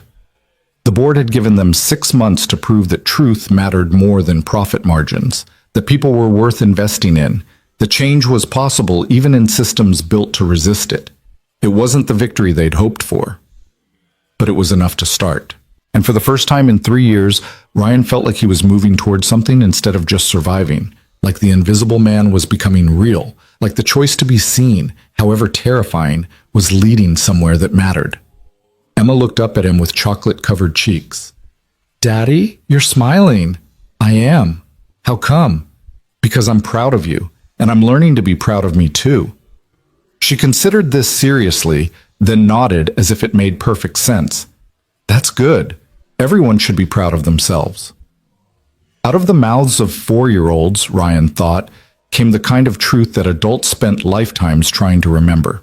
The following Saturday arrived with the kind of perfect autumn weather that seemed almost designed for new beginnings. Cool enough for sweaters, warm enough for open windows, the trees blazing with colors that would be gone in another week. Ryan packed a small bag for Emma while she narrated every item he was including, offering opinions on whether her stuffed giraffe needed to come along for emotional support. He'd spent the week second-guessing Veronica's invitation, wondering if bringing his daughter to the lake house of a CEO he'd known for barely 2 months was crossing some invisible professional line. But Veronica had been clear. Not work colleagues. Just people trying to find their way back to something real. The drive took 90 minutes through increasingly rural landscape, the city's concrete and glass giving way to farmland and forests, and the kind of small towns where everyone knew everyone else's business. Emma pressed her face to the window, cataloging everything they passed with the running commentary of someone who found the entire world endlessly fascinating. Daddy, why are those cows just standing there? That's what cows do, sweetheart. But aren't they bored? I don't think cows get bored the way people do. That's sad. Everyone should have something exciting to do. Ryan smiled, glancing at her in the rearview mirror. She'd insisted on wearing her favorite dress, purple with yellow flowers, because they were going somewhere important, and important places required special outfits. Her logic was unassailable. The lake house appeared around a curve in the road, set back from the water behind a stand of birch trees that had gone golden with the season. It was smaller than Ryan had expected. A single-story cottage with weathered blue siding and a wraparound porch, the kind of place that had probably been in Veronica's family for generations. Not ostentatious, just real. Veronica's car was already in the gravel driveway. As Ryan pulled in beside it, the front door opened and she emerged wearing jeans and a soft gray sweater, her hair down and loose in a way he'd never seen at the office. Without the armor of her business suits and severe styling, she looked younger, more uncertain, more like the woman from the photograph. Emma unbuckled herself and climbed out of the car with characteristic enthusiasm. Is this your house? It's pretty. Do you have a lake? Can I see it? Daddy said there would be a lake. Veronica's surprised laugh was genuine. Yes, to all of those. You must be Emma. I'm 4 3/4, Emma announced with the precision of someone for whom fractions of years mattered deeply. And I'm an excellent ballet dancer, and I know all my colors, even the hard ones like chartreuse. Chartreuse is very hard, Veronica agreed seriously. I'm impressed. Ryan grabbed their bag from the trunk, feeling the strangeness of these two parts of his life intersecting. His fierce, brilliant daughter, and the woman who'd somehow pulled him out of invisibility and into something that felt increasingly like friendship, though neither of them had quite named it that way. Sorry, he said to Veronica. She's enthusiastic about new places. Don't apologize. It's refreshing. Veronica knelt down to Emma's eye level. Would you like to see the dock? It's the best part of the house. Emma looked at Ryan for permission. He nodded, and she immediately took Veronica's offered hand with the fearless trust of a child who'd been taught the world was generally safe and people were generally kind. They walked around the cottage to where the land sloped down to the water. The lake stretched out before them, mirror smooth in the still morning air, reflecting the blazing trees along the opposite shore. A wooden dock extended into the water, weathered gray by years of sun and rain and winter ice. Emma gasped. It's beautiful. It is, Veronica said softly, and Ryan heard something break in her voice. Recognition, perhaps, or grief for all the time she'd stayed away from this place. Emma released Veronica's hand and ran toward the dock, stopping just at the edge where wood met earth. She turned back with a question on her face. You can go on it, Veronica called. Just be careful. Emma ventured onto the dock with small, careful steps, testing each board like she was navigating a bridge over a canyon. When she reached the end, she sat down exactly as the woman in the photograph had sat, legs dangling, feet hovering above the water, and looked out at the lake with an expression of such pure contentment that Ryan felt his throat tighten. Veronica stood beside him, watching Emma. "She's wonderful." "She's everything," Ryan said simply. "You're lucky to have her." "I know.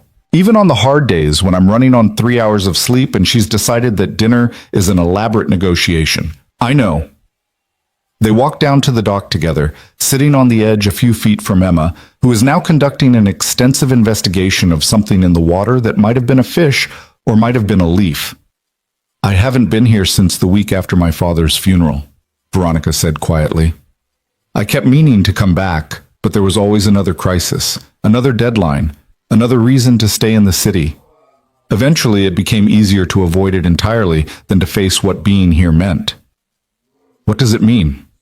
Veronica was silent for a long moment, her gaze on the lake. "That I had a life before I became the CEO. That I made choices that cost me something I didn't fully understand I was losing. That the woman in that photograph was happy in a way I haven't been in 3 years, and I don't know if I can find my way back to her." Emma had lost interest in the water mystery and was now carefully examining the dock boards, running her small fingers along the grain of the wood. "Miss Veronica, why is the water so quiet?" "There's no wind today," Veronica explained. "When the air is still, the lake becomes like a mirror." "A mirror that shows trees and sky instead of faces," Emma observed with the philosophical precision that Ryan had come to expect from her. "That's magic." "It is a little bit magic," Veronica agreed, and Ryan saw her smile, not the controlled professional expression she wore in meetings, but something genuine and unguarded. They spent the morning exploring the property. Veronica showed them the tire swing her father had hung from an oak tree when she was 8, the small shed where she used to keep her fishing gear, the stone fire pit where her family had roasted marshmallows on summer evenings. Each revelation felt like a gift, a piece of herself that she'd kept locked away and was now cautiously sharing. Emma collected leaves with single-minded determination, creating what she called a rainbow pile, organized by color gradations that only she could perceive. Ryan watched her work while Veronica started a fire in the pit, arranging kindling with practiced efficiency. "You're good at that," he observed. "My father insisted I learn to do things myself. No calling the groundskeeper when something needed fixing. No hiring people to solve problems I could solve on my own." She struck a match, holding it to the kindling until flames began to catch. "I think he was preparing me to run the company, even back then, teaching me self-sufficiency." "Did you want to run it, even before he died?" Veronica sat back on her heels, watching the fire grow. "I wanted to make him proud. I wanted to prove I was capable of more than people expected. But I'm not sure I understood what it would cost. The isolation, the constant scrutiny, the way people stop seeing you as a person and start seeing you as a resource, something to be managed or exploited or feared." "That's what you told me I'd been doing," Ryan said, making myself invisible to avoid that kind of scrutiny. "And I told you I'd become untouchable to avoid being hurt. Turns out we were both wrong. Invisibility and untouchability are just different versions of loneliness." Emma returned with her arms full of leaves, dumping them triumphantly at Veronica's feet. "Look, I got every color. Well, except chartreuse. I don't think leaves come in chartreuse." "That's a very scientific observation," Veronica said seriously. "Have you considered a career in botany?" Emma looked at Ryan. "What's botany?" "The study of plants." "Oh, then yes, I've considered it very much, starting now." They made sandwiches for lunch, simple things from the provisions Veronica had brought, eaten on the porch while Emma constructed elaborate stories about the lives of the squirrels that chattered in the nearby trees. The normalcy of it was startling. No discussion of quarterly projections or board politics or pilot programs, just sandwiches and stories and the sound of wind moving through autumn leaves. After lunch, Emma announced she was tired and needed a nap, something she never admitted to without extreme exhaustion. Ryan settled her on the couch inside the cottage, covering her with a soft blanket that smelled like cedar and old summers. She was asleep within minutes, one hand still clutching a particularly excellent red leaf. Veronica had moved to the dock, sitting at the edge with her feet in the water exactly as she had in the photograph. Ryan joined her, rolling up his jeans and letting the cold lake water envelop his ankles. "Thank you for inviting us," he said. "Thank you for coming. I wasn't sure I could face this place alone." "Are you glad you came back?" Veronica looked out at the lake, at the trees burning with color, at the small cottage that held the ghost of who she'd been before everything changed. "I'm terrified. Being here makes me remember what I gave up, and I'm not sure if that makes me want to fight to get it back or if it just makes me sad for what's already lost." "Why can't it be both?" She turned to him with a small smile. "When did you become so wise?" "When I had a daughter who asks impossible questions and expects honest answers." Ryan kicked gently at the water, watching ripples spread. "Emma asked me once if I was happy. She was 3. I didn't know how to explain that happiness wasn't really the goal, that survival was the goal, that being there for her was the goal, that happiness was a luxury I couldn't afford to think about." "What did you tell her?" "I told her I was happy when I was with her," which was true, but also incomplete. He paused. "These past 2 months, working on Groundswell, fighting for something that matters, I've realized that I'd forgotten what it felt like to be engaged with something beyond just making it through the day, to feel like my voice mattered, to be seen. And now that you've been seen, was it worth the risk?" Ryan thought about the anonymous threats, the confrontation with Richard Moss, the impossible choices between work and Emma's recital. "Ask me again when we know if the pilot program succeeds, when we know if you keep your job and I keep mine." That's not an answer. Yes, it is. It's the honest answer. I don't know yet if the cost will be worth it, but I know that going back to being invisible isn't an option anymore. Even if everything falls apart, I can't unknow what it feels like to matter. Veronica reached over and took his hand, lacing her fingers through his. It was the second time they'd touched outside of professional contexts, and Ryan felt the weight of it. Not romantic exactly, though there was an intimacy to it that made his heart beat faster. More like the touch of fellow travelers who'd found each other on a difficult road and were choosing to keep walking together. "I went to see my mother last week," Veronica said after a while. "First time in 4 months. I told her about Groundswell, about the board fight, about how close I came to losing everything." "What did she say?" "She asked if I was happy, just like Emma asked you." Veronica's laugh was soft and sad. "I didn't have a good answer either, but she told me something I've been thinking about ever since. She said my father built the company, but he also built a family. That he understood success wasn't just about profit margins and market share. It was about creating something that made people's lives better, including his own. Do you think he'd approve of what you're doing now?"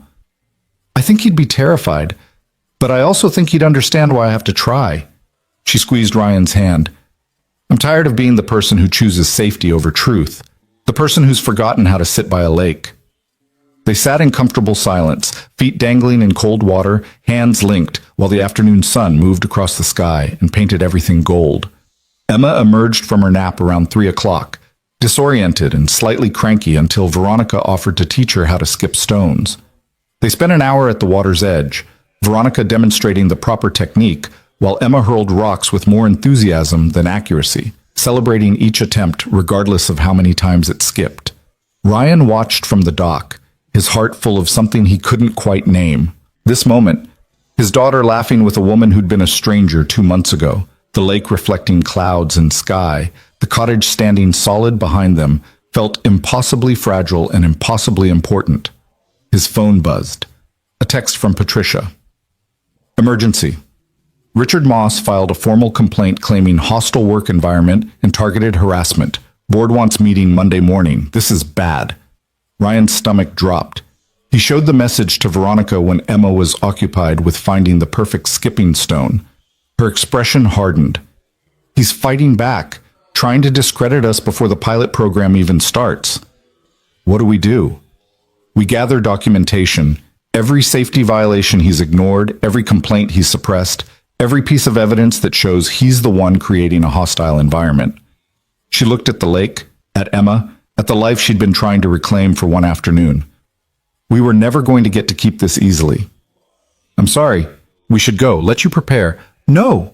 Veronica's voice was firm. "We have until Monday. That's 36 hours. Right now, in this moment, we're here. We're human. We're remembering what matters. She called to Emma. Want to help me make dinner? Emma abandoned her stone collection with the enthusiasm of someone who considered cooking a grand adventure. They moved to the cottage's small kitchen where Veronica somehow produced ingredients for pasta and salad from her apparently well-stocked provisions. Emma insisted on helping with everything, which meant the simple meal took twice as long and involved far more flour on the floor than was strictly necessary.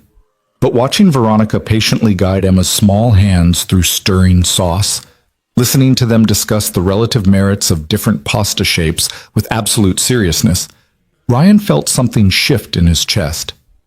This was what had been missing from both their lives, not romance.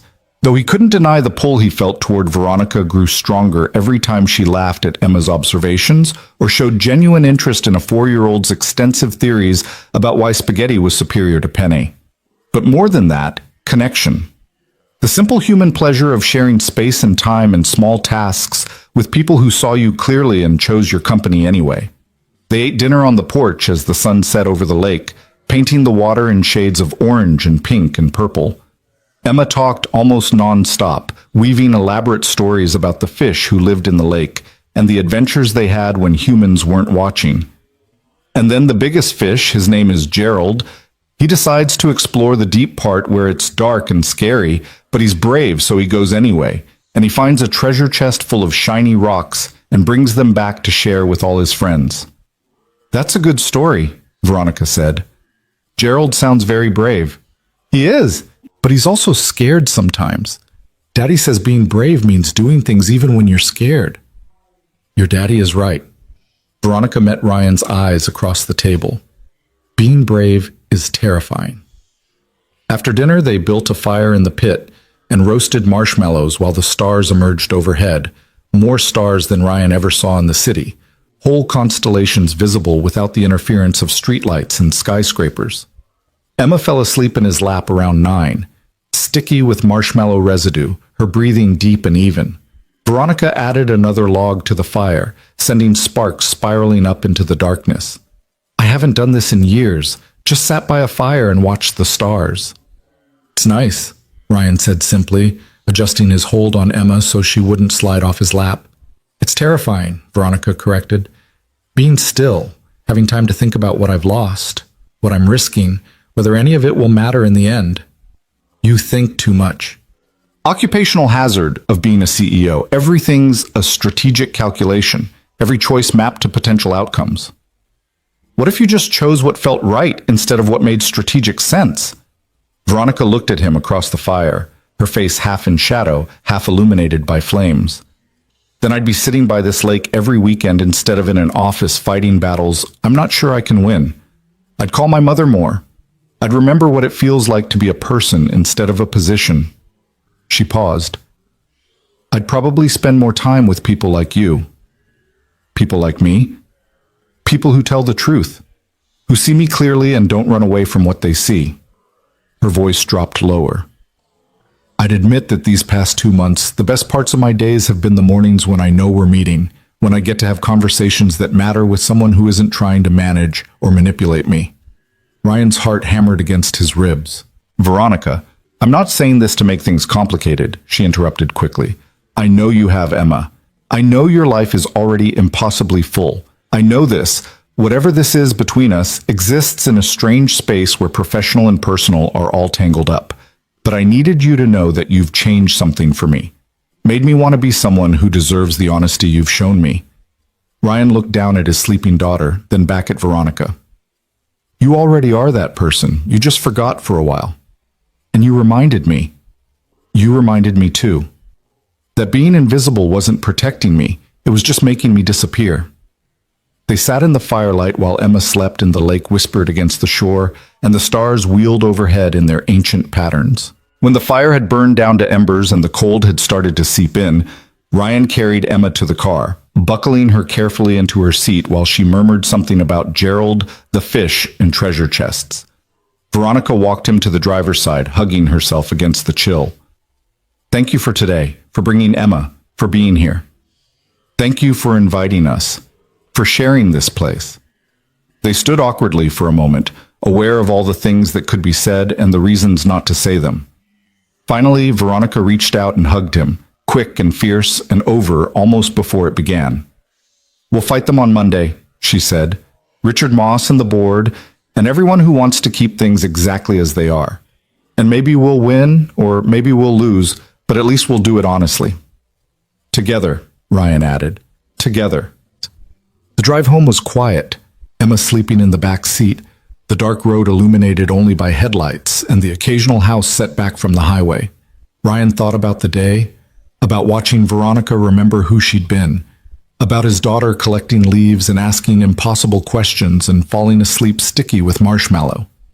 He thought about the complaint Richard Moss had filed, about the board meeting on Monday, about all the ways this fragile thing they were building could shatter. But mostly, he thought about Veronica's words, that the best parts of her days were the mornings when she knew they'd meet, that he'd changed something for her, made her want to be someone different than who she'd become. The feeling was mutual in ways he was only beginning to understand. His phone rang as he pulled into his apartment complex, Veronica's name on the screen. "I just wanted to make sure you got home safe," she said. "We're here." Emma didn't even wake up when I carried her inside. "Good. That's good." A pause. "Ryan, what I said earlier about the best parts of my days, I know, me too." "Yeah?" "Yeah." Ryan looked at his darkened apartment building, at the life he'd carefully constructed from survival and routine and fierce devotion to his daughter. "These past 2 months, working with you, fighting for something that matters, it's reminded me that I'm more than just Emma's dad, that I have value beyond taking care of her, that being seen doesn't have to mean being destroyed." "We're both learning that," Veronica said softly. "Monday's going to be hard. Monday's going to be brutal, but we'll handle it." "Together," Ryan repeated. "Together." After they hung up, Ryan sat in his car for a long moment before gathering Emma and heading inside. He put her to bed without waking her, pulling the blanket up to her chin and smoothing her hair back from her forehead. She'd asked him once if he was happy. He still didn't have a perfect answer, but he had something better. He had hope. Hope that fighting for truth mattered, that being seen was worth the risk, that the woman who'd forgotten how to sit by a lake and the man who'd chosen invisibility were both finding their way toward something real. Sunday passed in a blur of preparation. Ryan reviewed documentation while Emma played, his laptop balanced on the coffee table while she built elaborate structures from blocks and narrated the dramas unfolding in her imaginary city. Patricia sent files throughout the day, safety reports Richard had buried, employee complaints he'd dismissed, incident logs that showed a pattern of prioritizing production numbers over worker welfare. The evidence was damning, but Ryan knew that didn't guarantee anything. Richard had allies, relationships, 22 years of loyalty that would be hard to overcome with mere facts. Veronica called Sunday evening after Emma was in bed. "Are you ready?" she asked. "No, you?" "Terrified. But I keep thinking about what you told Emma, that being brave means doing the thing anyway. She's smarter than both of us." "She is." Veronica's voice softened. "Ryan, I need to tell you something. If tomorrow goes badly, if the board sides with Richard, don't. Let me finish. If it goes badly, I want you to know that bringing you into this wasn't a mistake, that these 2 months have mattered more than any quarterly report or strategic victory, that you helped me remember who I wanted to be, even if I don't get the chance to become her." Ryan felt his throat tighten. "It's not going to go badly. We have evidence. We have truth. We have each other," Veronica interrupted. "And that's enough. Whatever happens tomorrow, knowing that you'll be in that room fighting alongside me, it's enough." Monday morning arrived too quickly and not quickly enough. Ryan dropped Emma at preschool, holding her a moment longer than usual. "Big meeting today?" she asked, reading him with the perceptiveness of a child who'd learned to monitor her parents' moods. "Very big." "Then you should be extra brave." "I'll try." "And Daddy?" She cupped his face in her small hands. "Even if the meeting is scary, you're still the best daddy. That doesn't change." Ryan kissed her forehead, blinking back unexpected tears. "I love you, philosopher." "Love you too. Now go be brave." The executive conference room was packed when Ryan arrived. Not just the board members, but HR representatives, legal counsel, and Richard Moss himself sitting across the table with an expression of calculated confidence. Veronica was already seated at the head of the table, her posture perfect, her expression unreadable. She met Ryan's eyes as he entered, and something passed between them. Recognition, solidarity, the shared understanding that they were about to fight a battle that would determine far more than just their jobs.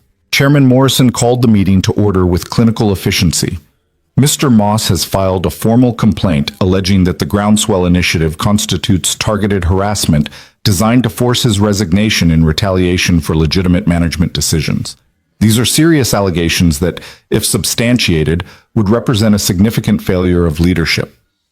His gaze landed on Veronica. Ms. Sloan, you have the floor to respond. Veronica stood, and Ryan watched her transform into the CEO who commanded rooms and built empires. Thank you, Chairman Morrison. I'll be direct. Mr. Moss's complaint is an attempt to obscure his own pattern of misconduct by attacking the very initiative designed to address systemic problems he's helped create. She pulled up the first document on the screen, a safety report from 14 months ago detailing equipment failures in manufacturing. This report was filed by 3 separate employees documenting the same issue. Recommend immediate equipment replacement. Mr. Moss's response was to reassign all 3 employees to different shifts and proceed with no repairs. Richard leaned forward. That equipment was still within operational parameters. The employees were being alarmist.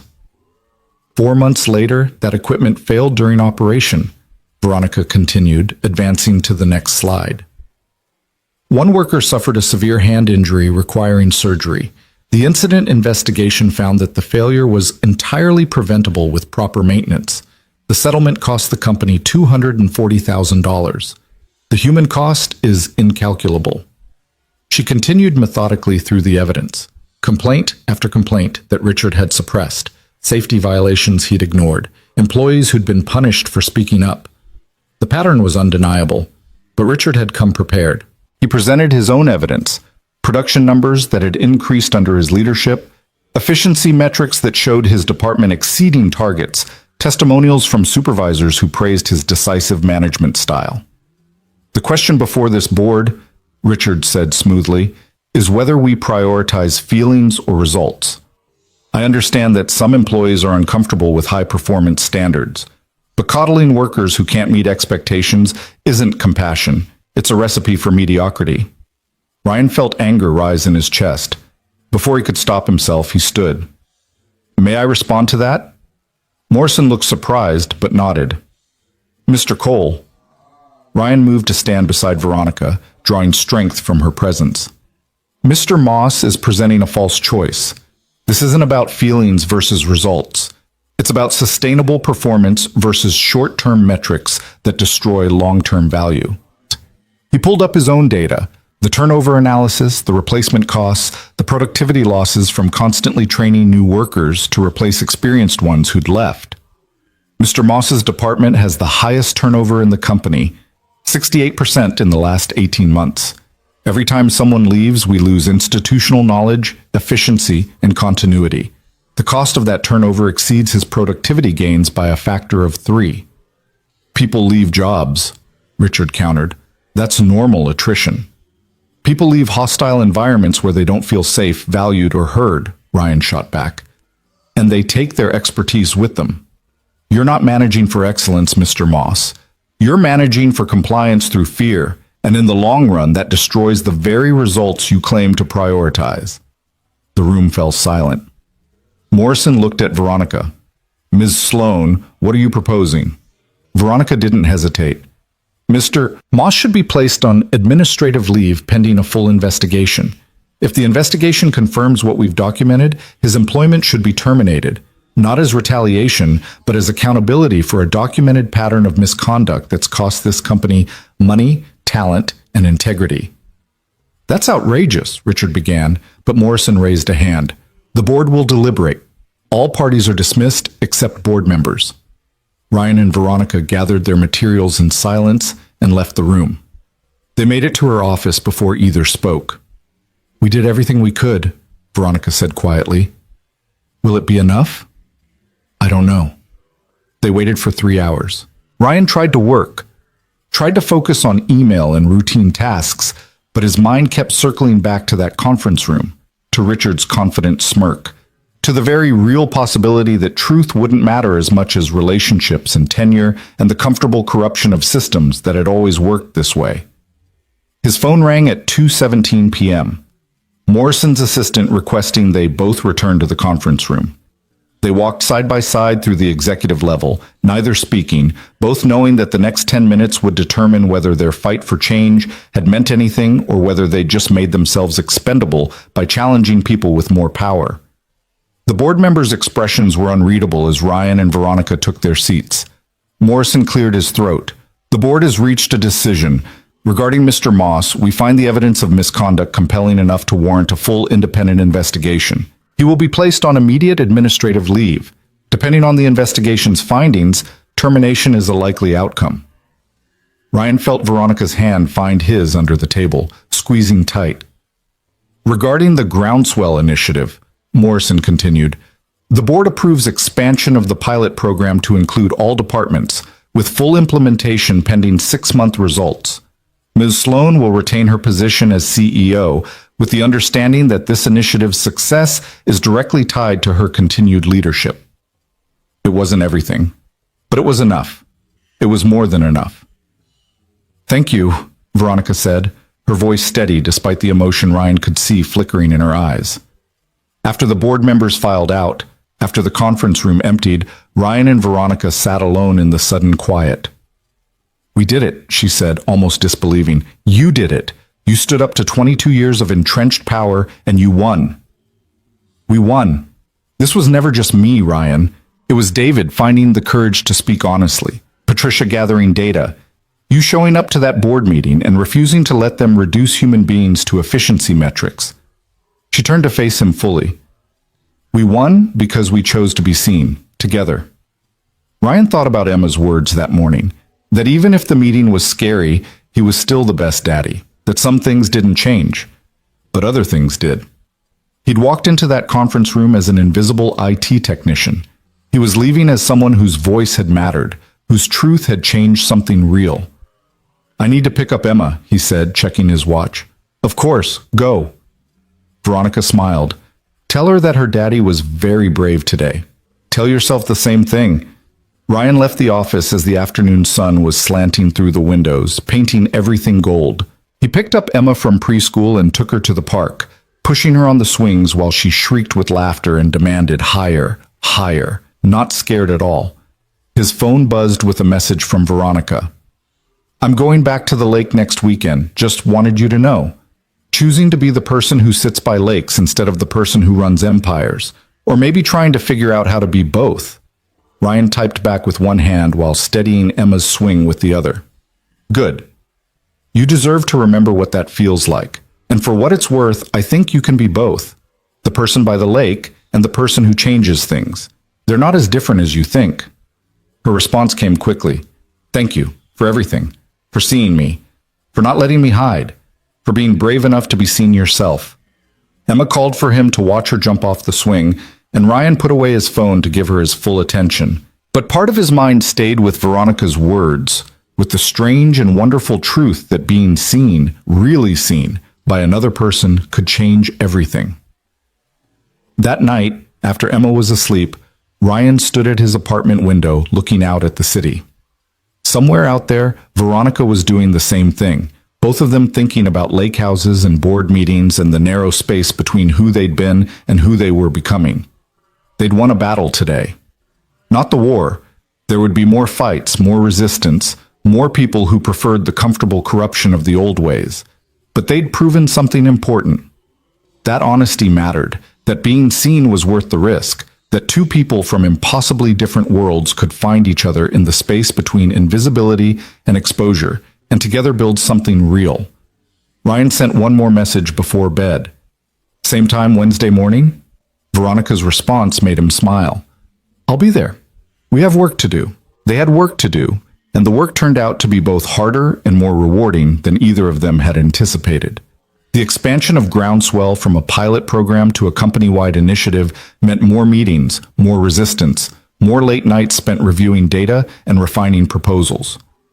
But it also meant something Ryan had never experienced in his professional life. The sense that what he did during the day mattered beyond just collecting a paycheck. The first real test came 3 weeks after the board decision, when David brought a manufacturing worker named Maria Santos to one of their morning sessions. She was in her late 40s with tired eyes and hands that bore the calluses of decades on a factory floor. She sat across from Veronica with visible discomfort, clearly uncertain whether speaking to the CEO directly would help or hurt her. "Tell her what you told me," David encouraged gently. Maria looked at her hands. "The new supervisor, the one they brought in after Mr. Moss left, he's better. He listens. But the equipment is still old, still breaking down. We've filed 3 maintenance requests in the past month and nothing's happened. It's like the paperwork just disappears into some system and nobody reads it." Veronica leaned forward, her expression intent. "What specifically needs to be fixed?" "The conveyor belt in Station 7 stutters every few hours. You have to manually reset it, which means stopping production. The ventilation in the coding room hasn't worked properly in 6 months. The fumes make people dizzy by end of shift. And the safety guards on the cutters are loose on 3 machines. We've been reporting it, but..." She trailed off with a shrug that said more than words could, the resignation of someone who'd learned that speaking up rarely changed anything. Ryan watched Veronica's face harden with determination. "Give me the maintenance request numbers. I want to know exactly where these requests are getting stuck." By the end of the day, they'd traced the problem to a middle manager in facilities who'd been systematically deprioritizing manufacturing maintenance requests to stay under budget. Within a week, the equipment was repaired, the manager was reassigned, and Maria Santos had become an unofficial advisor to the Groundswell team, bringing other workers to sessions and helping bridge the gap between executive intentions and ground-level realities. "This is what it looks like when it works," Veronica said to Ryan after one particularly productive session where they'd identified and solved 3 separate systemic issues in under 2 hours. "People feeling safe enough to speak truth, and leadership actually listening." "Don't get too comfortable," Ryan cautioned. "We've picked the low-hanging fruit. The deeper we go, the more entrenched the resistance will be." He was right. By month 2 of the expanded program, the pushback intensified. Anonymous complaints about the initiative started appearing in the employee feedback system. Concerns that Groundswell was creating a culture of complaining, that productivity was suffering because workers spent too much time in meetings, that the company was coddling underperformers instead of maintaining high standards. Patricia traced several of the complaints to a small group of mid-level managers who'd been allies of Richard Moss, people who saw the initiative as a threat to their authority and were actively working to undermine it. "We need to address this head-on," Veronica said during an emergency task force meeting. "If we let this narrative take hold, that listening to employees equals lowering standards, we lose everything." "Town halls?" Patricia suggested. "Give people a chance to see the actual results instead of just rumors?" Veronica looked at Ryan. "What do you think?" Ryan considered it carefully. Town halls could backfire spectacularly if they weren't managed right, but they could also be exactly what was needed, a way to make the abstract concept of cultural change into something concrete and human. "I think we do it," he said finally, "but not traditional town halls where executives talk at people from a stage. We need something different, more like listening sessions where we hear concerns and respond honestly, even when the answers aren't easy." They scheduled the first session for the following week in the manufacturing facility. Neutral territory, away from executive offices, on ground-level workers' home turf. Veronica insisted on minimal structure. Just her, Ryan, David, and Patricia sitting in a circle of chairs with whoever showed up, no podium, no presentations, just conversation. Ryan spent the night before the session, unable to sleep, running through scenarios in his head. What if nobody came? What if everyone came but only to complain? What if they asked questions he couldn't answer, made accusations he couldn't refute? Emma found him at the kitchen table at 2 a.m., staring at his laptop without really seeing it. "Can't sleep?" she asked, dragging her stuffed giraffe behind her. "Sorry, sweetheart. Did I wake you?" "No, I had a dream about flying and then I woke up and wanted to tell you, but you weren't in bed." She climbed into his lap, fitting herself against his chest in the way she'd done since she was a baby. "Are you worried about work?" "A little bit." "Is it the big meeting?" Ryan had told her about the listening session in the vague terms he used for work matters, enough that she understood it was important, not so much that she'd worry. Yeah, the big meeting. Emma was quiet for a moment, her small fingers playing with the collar of his shirt. Daddy, do you like your job now? The question caught him off guard. What do you mean? Before, when I asked about work, you always looked tired.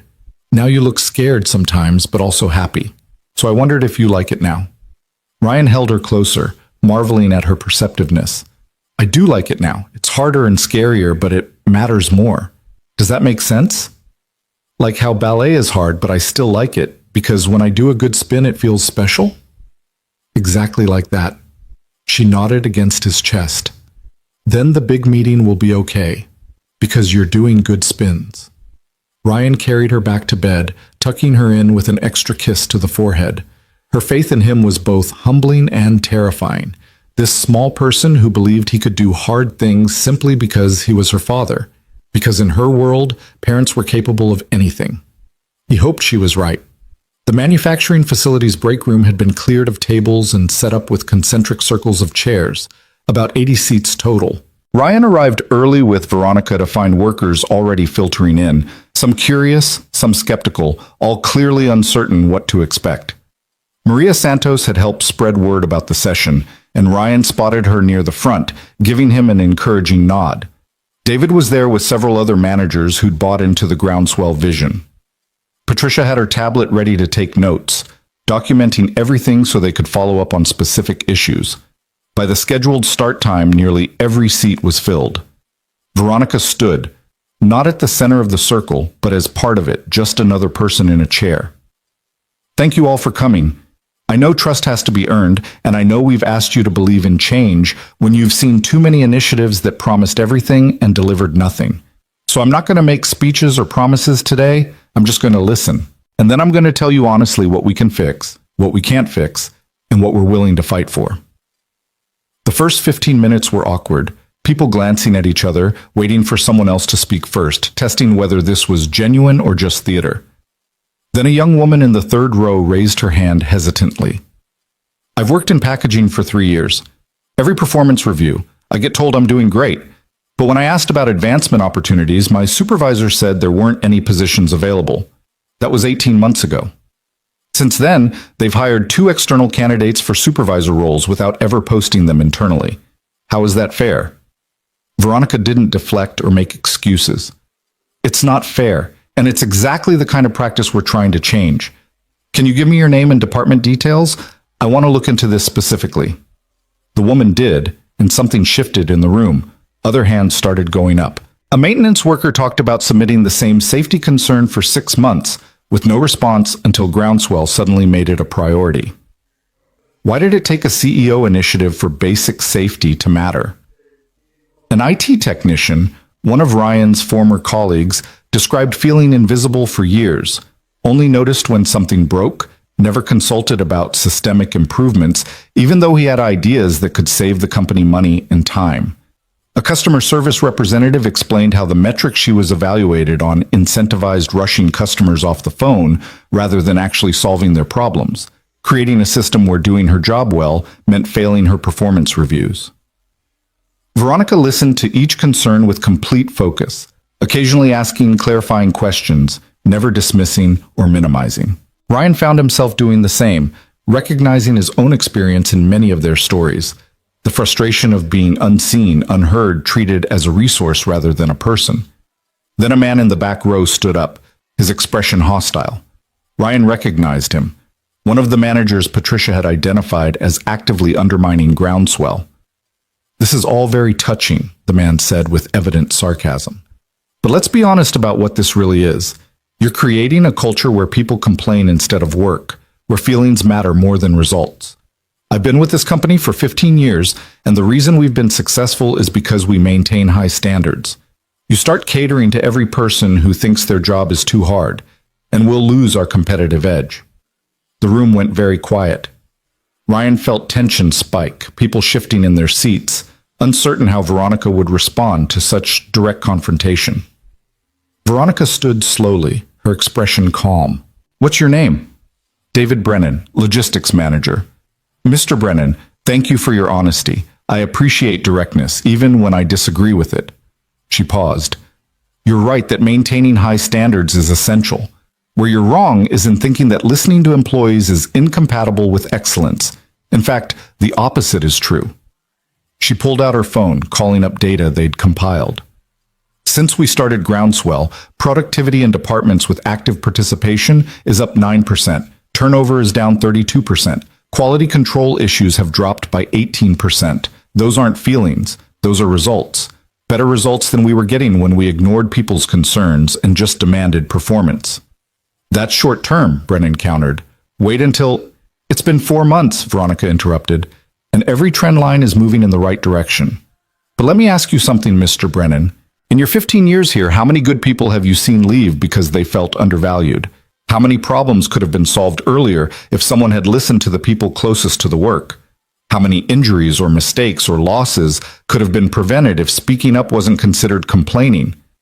Brennan didn't answer, his jaw tight. I'm not asking you to agree with this approach, Veronica continued. I'm asking you to give it a genuine chance.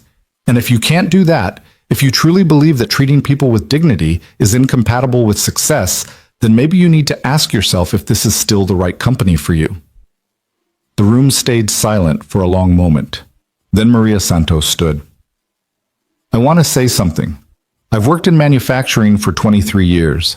I've seen managers come and go, seen initiatives start and stop, seen promises made and broken. And I was skeptical about this too. Thought it was just another way for executives to look good without changing anything real. She looked directly at Veronica. But you've been showing up. Not just to meetings, but to the floor. You learned my name. You fixed the equipment we'd been asking about for months. You fired the manager who was making our lives miserable and replaced him with someone who actually listens.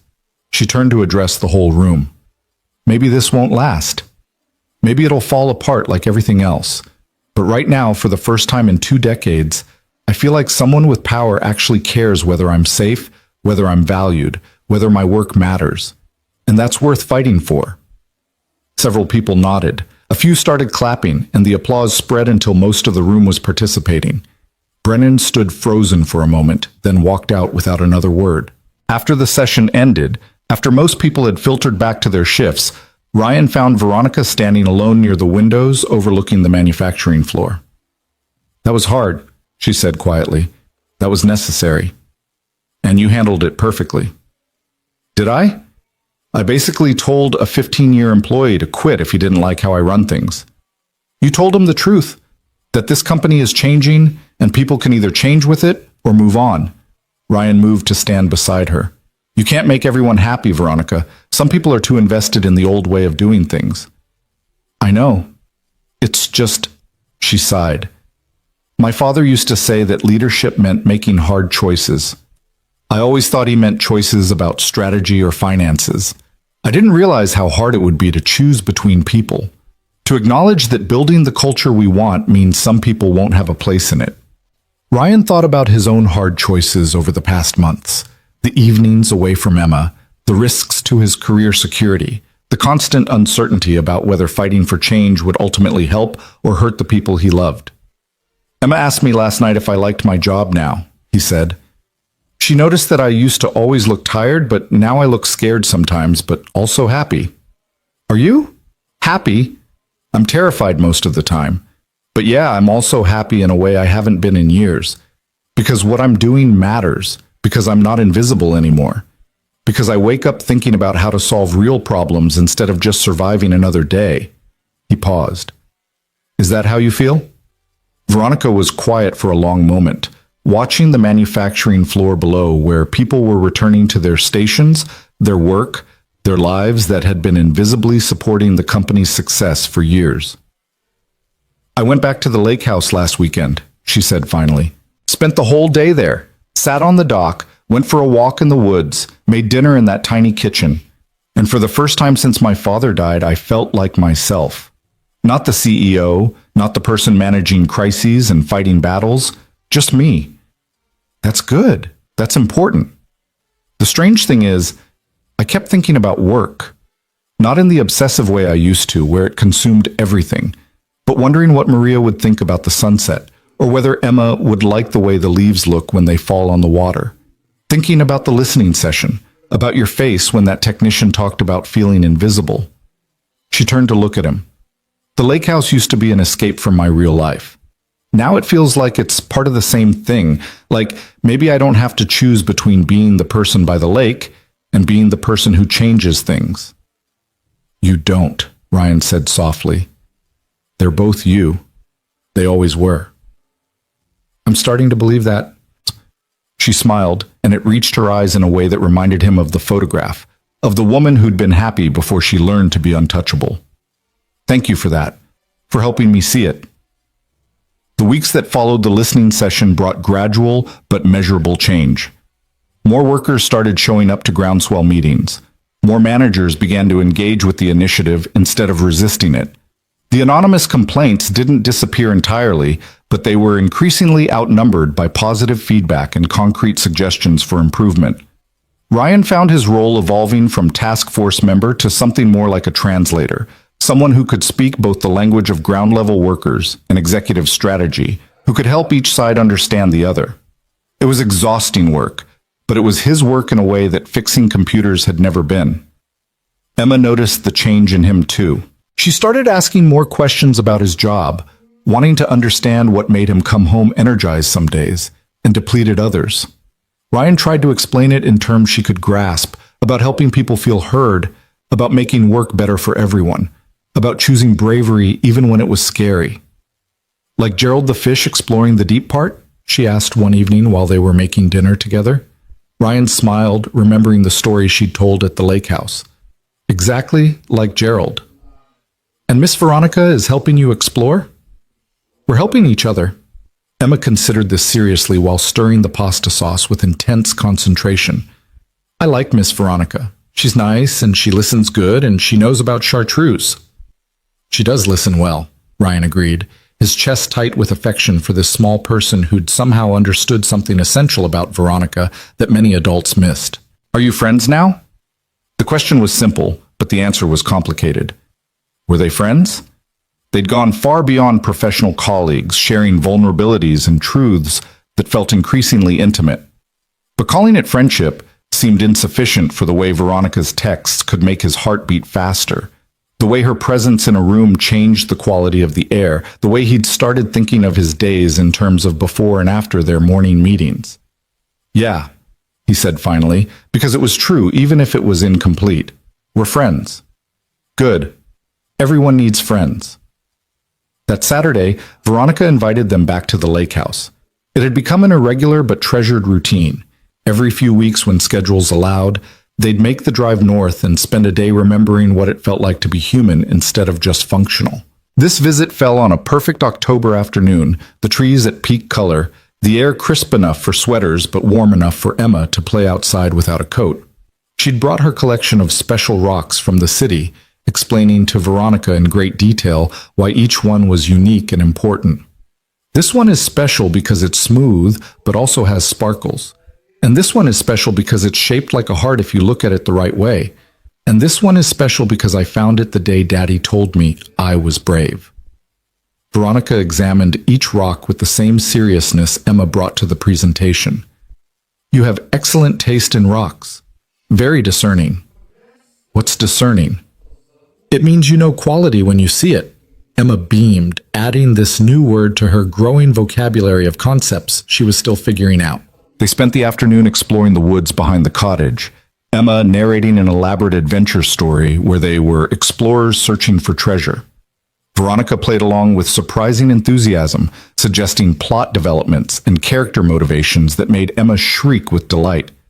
Ryan walked slightly behind them, watching his daughter and this woman who'd somehow become essential to both their lives, and felt something settle in his chest that he'd been afraid to name. After Emma had tired herself out and fallen asleep on the cottage couch, Ryan and Veronica sat on the porch with coffee, watching the sun paint the lake in shades of amber and gold. I got an offer this week, Veronica said quietly. A board seat at a Fortune 500 company. Very prestigious, very generous compensation. Would require stepping down as CEO here and moving to New York. Ryan's stomach dropped. Are you considering it? 6 months ago, I would have said yes immediately. It's the kind of opportunity people build entire careers hoping for. She sipped her coffee. Now I'm not sure what I want anymore. What changed? This. All of this. She gestured vaguely at the lake, the cottage, perhaps the entirety of the past 5 months. I've spent 3 years building a version of success that looked impressive from the outside but felt empty from the inside. Now I'm finally building something that feels real, a company culture that values people, relationships that aren't purely transactional, a life that includes lake houses and 4-year-olds who collect special rocks. She looked at him. Walking away from that for a bigger title and a higher salary feels like losing something I can't afford to lose twice. Ryan understood what she wasn't quite saying, that the choice wasn't just about career trajectory, but about what kind of person she wanted to be, what kind of life she wanted to build. What did you tell them? He asked.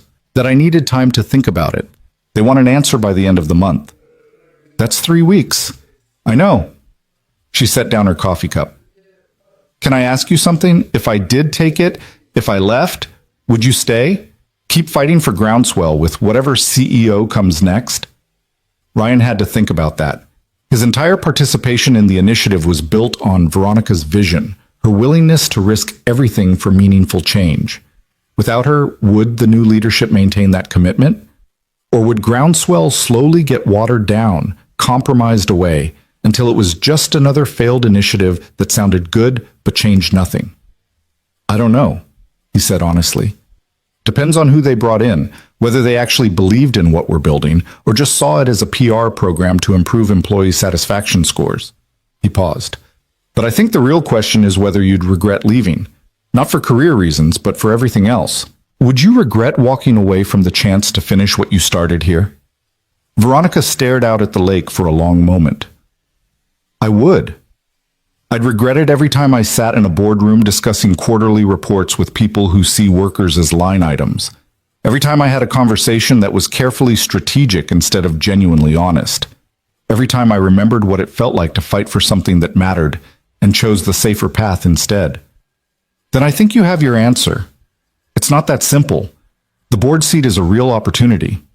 Turning it down means staying in a position where I have enemies, where every decision gets scrutinized, where one bad quarter could end my tenure as CEO anyway.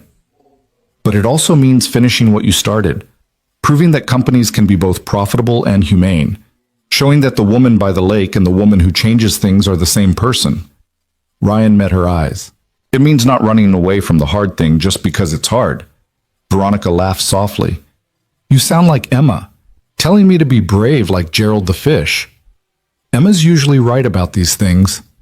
They sat in comfortable silence while the sun finished setting and the first stars began to emerge. Inside the cottage, Emma shifted in her sleep, murmuring something about treasure and sparkly rocks. I'm going to turn it down, Veronica said finally. The board seat. I'm going to stay here and keep fighting, even though it's terrifying and uncertain and I might fail spectacularly. You might succeed spectacularly too. I might. She turned to him with an expression he couldn't quite read. Ryan, I need to tell you something. These past months, working with you, building this friendship, or whatever it is we're building, it's been the best part of every day. Not just because you're helping me change the company, but because you see me. The real me, not the position or the potential or the performance. Just me. Ryan's heart hammered against his ribs. I see you because you let yourself be seen. You let me in when you could have stayed untouchable. I let you in because you made it safe. Because you showed up to that first meeting and told me the truth instead of what you thought I wanted to hear. Because you keep choosing honesty even when it costs you something. She paused, seeming to gather courage. I don't know what this is between us. I don't know if it's just friendship or something more or something that doesn't have a name yet. But I know I don't want to lose it. And I know that going to New York would mean losing it, because whatever we're building here requires proximity and time and showing up. Ryan thought about Emma, asleep inside, about the life he'd carefully constructed around her needs and his responsibilities. He thought about the risk of complicating things further, of crossing lines that maybe shouldn't be crossed between a CEO and an employee, however much their relationship had evolved beyond those roles. But he also thought about Veronica's question from months ago. What did invisibility cost him? And he realized that staying safely undefined, refusing to name what was growing between them, was just another version of choosing invisibility over truth. I don't know what this is either, he said carefully, but I know that you've become essential to my life in ways that have nothing to do with work. I know that I think about you when I'm with Emma, wanting to share moments with you.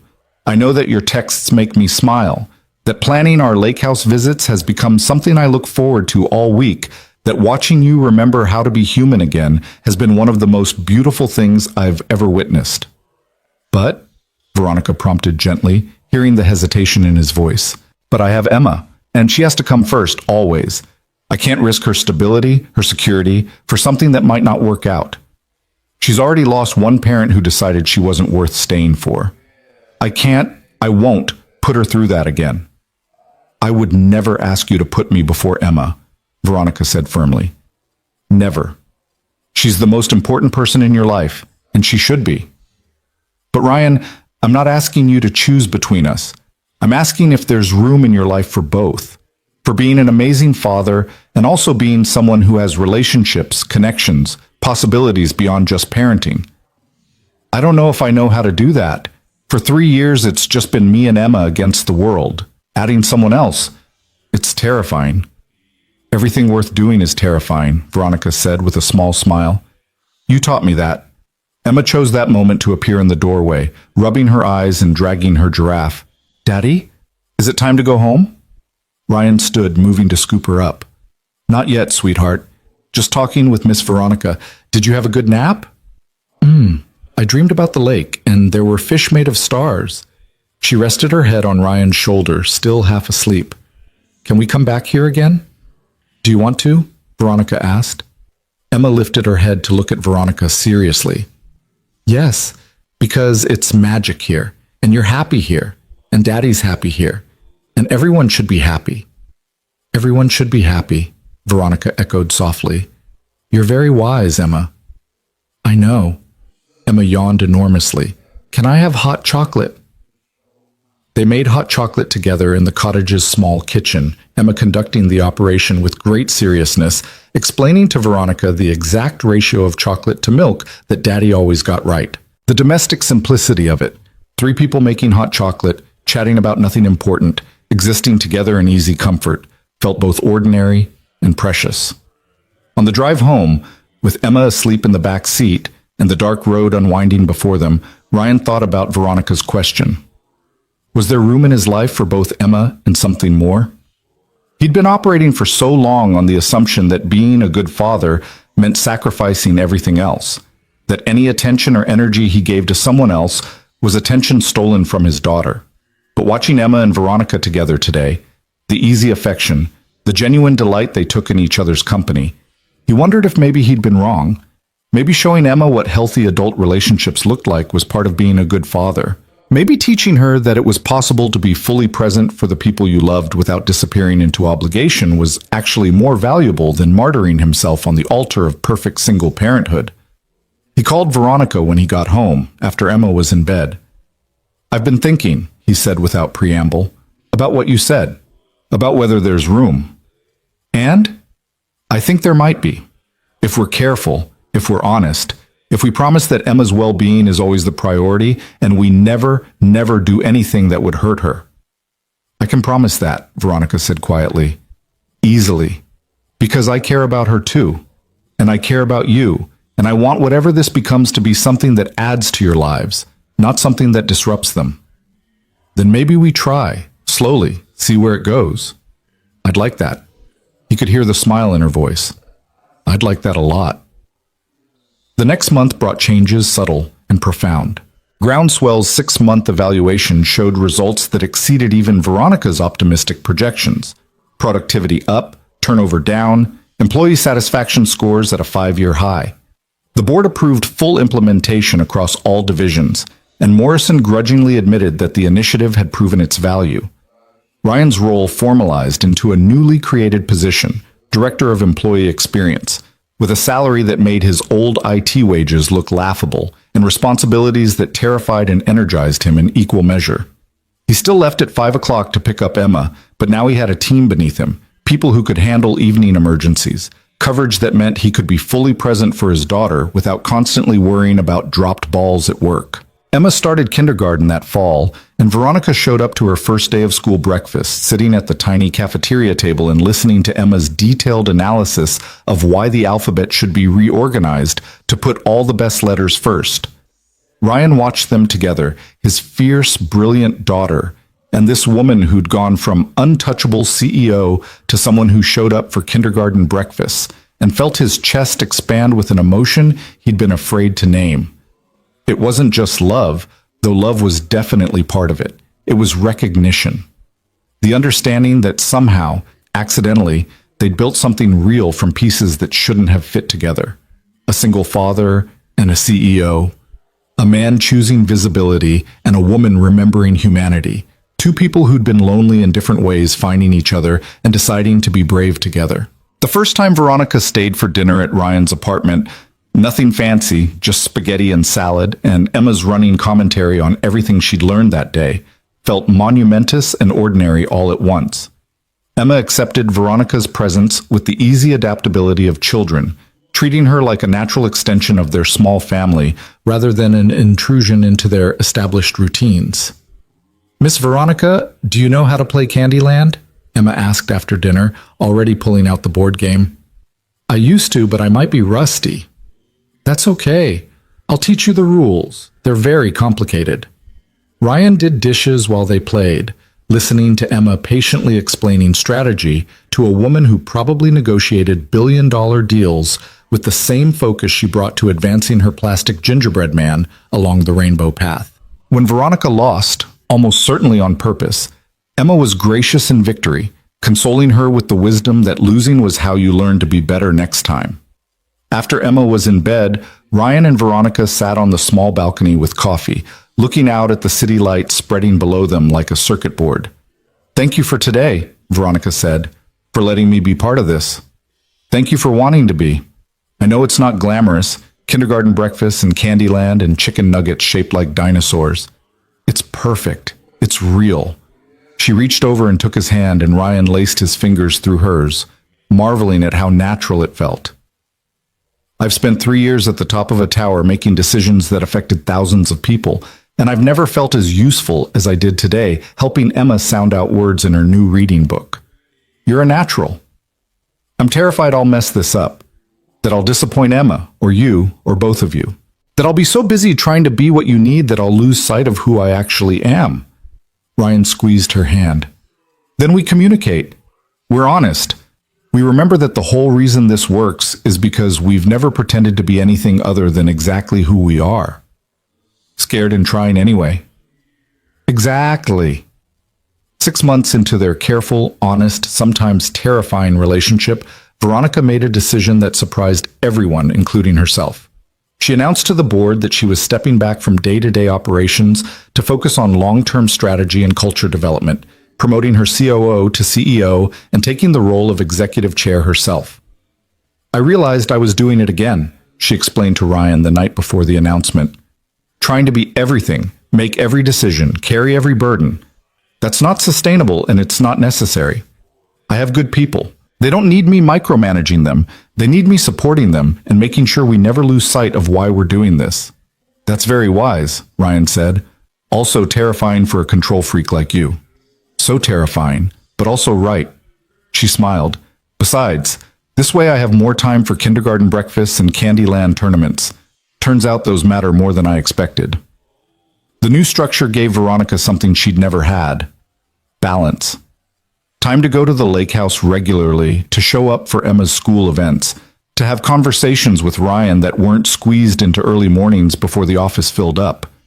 Time to remember who she was beyond the position, to integrate the woman by the lake with the woman who changed systems, to discover that they'd always been the same person waiting to be whole. Emma's 6th birthday party happened at the lake house in the spring, a gathering of her kindergarten friends and their parents. Chaos and laughter, and a cake shaped like a giraffe that Veronica had insisted on making from scratch despite having no baking experience. The cake was lopsided and the frosting was uneven, but Emma declared it the best cake in the history of cakes. and gave Veronica a hug that lasted long enough to make Ryan's eyes sting with unexpected tears. Later, after the guests had left and Emma was down by the water with Ryan skipping stones, Maria Santos approached Veronica with a small gift bag. "I wanted to thank you," Maria said. "When you started Groundswell, I didn't believe anything would really change. But my daughter starts college this fall, first person in our family to go. She's using the scholarship money from the new education benefit program you implemented. That's life-changing for us. So thank you for actually caring, for making it real." Veronica accepted the gift, a framed photograph of Maria's daughter at graduation, beaming with pride and possibility, and felt something break open in her chest. This was success. Not quarterly earnings or board seats or magazine covers, but a young woman going to college because systems changed, because people spoke up, because someone with power chose to listen. "Thank you for trusting us," Veronica said, her voice thick, "for believing it was worth trying." That evening, after Emma had been picked up by Mrs. Chen for a sleepover so Ryan and Veronica could have some rare time alone, they sat on the dock watching the sunset paint the water in impossible colors. "Do you remember the first time we sat here?" Veronica asked. "When you brought Emma and I was so nervous about whether I could do this, be the person from the photograph again. I remember. You were terrified. I'm still terrified. Every day I'm scared I'll mess up this relationship, or fail Emma, or make the wrong call at work, or lose everything we've built." She turned to look at him. "But I'm also happy. Really, genuinely happy in a way I didn't think I'd ever feel again." Ryan pulled her closer, and she leaned against him, fitting into the space beneath his arm like she'd been designed for it. "I'm happy too, and terrified. Turns out they're not mutually exclusive." Emma was right about that. Remember? When she said being brave means doing things even when you're scared? She's usually right. It's both inspiring and slightly annoying. Veronica laughed, and the sound was pure and unguarded and exactly like the woman in the photograph, the one who'd been happy before she learned to be untouchable, who was learning to be happy again now that she'd remembered how to be vulnerable. "I love you," she said suddenly. "I've been trying to find the right moment to say it, but maybe there isn't a right moment. Maybe you just say it when it's true." Ryan's heart stuttered and soared. "I love you too. Have for a while now. I just didn't know how to say it without making it complicated. Everything worth having is complicated." That's very wise. "I learned it from a single father who fixed my computer and accidentally changed my life." They sat together as the sun finished setting and the stars emerged one by one, two people who'd been invisible and untouchable learning to be seen and vulnerable together.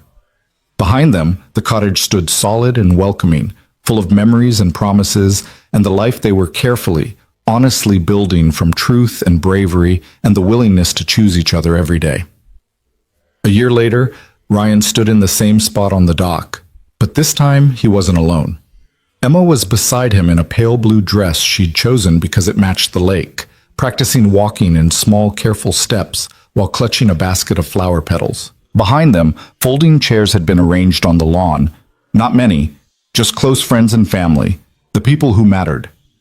Veronica appeared from the cottage with her mother, wearing a simple white dress and carrying wildflowers she'd picked that morning. She caught Ryan's eye and smiled. Not the controlled CEO smile, not the professional expression she wore in meetings, but the genuine, unguarded joy of someone who'd found their way back to themselves and found love in the process. Emma tugged on Ryan's sleeve. "Daddy, is it time for me to throw the flowers?"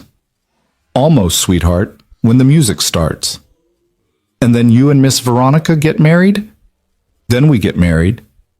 And she'll be my family for real? Not just my friend who I love?"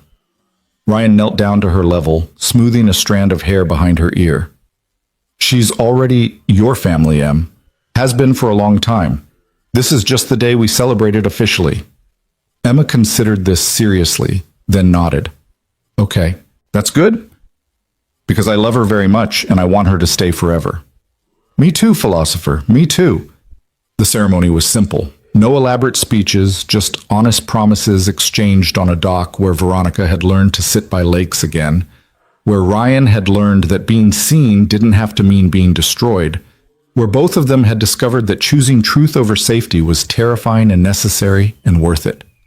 When it was over, when they'd been pronounced married and Emma had thrown flower petals with enthusiastic abandon and everyone was gathering by the cottage for cake and celebration, Ryan and Veronica stood alone for a moment on the dock, hands linked, looking out at the water that had witnessed so much of their journey. "Are you happy?" Veronica asked, echoing Emma's question from years ago. "I'm terrified and happy. Best possible combination." "Good answer." She leaned her head on his shoulder.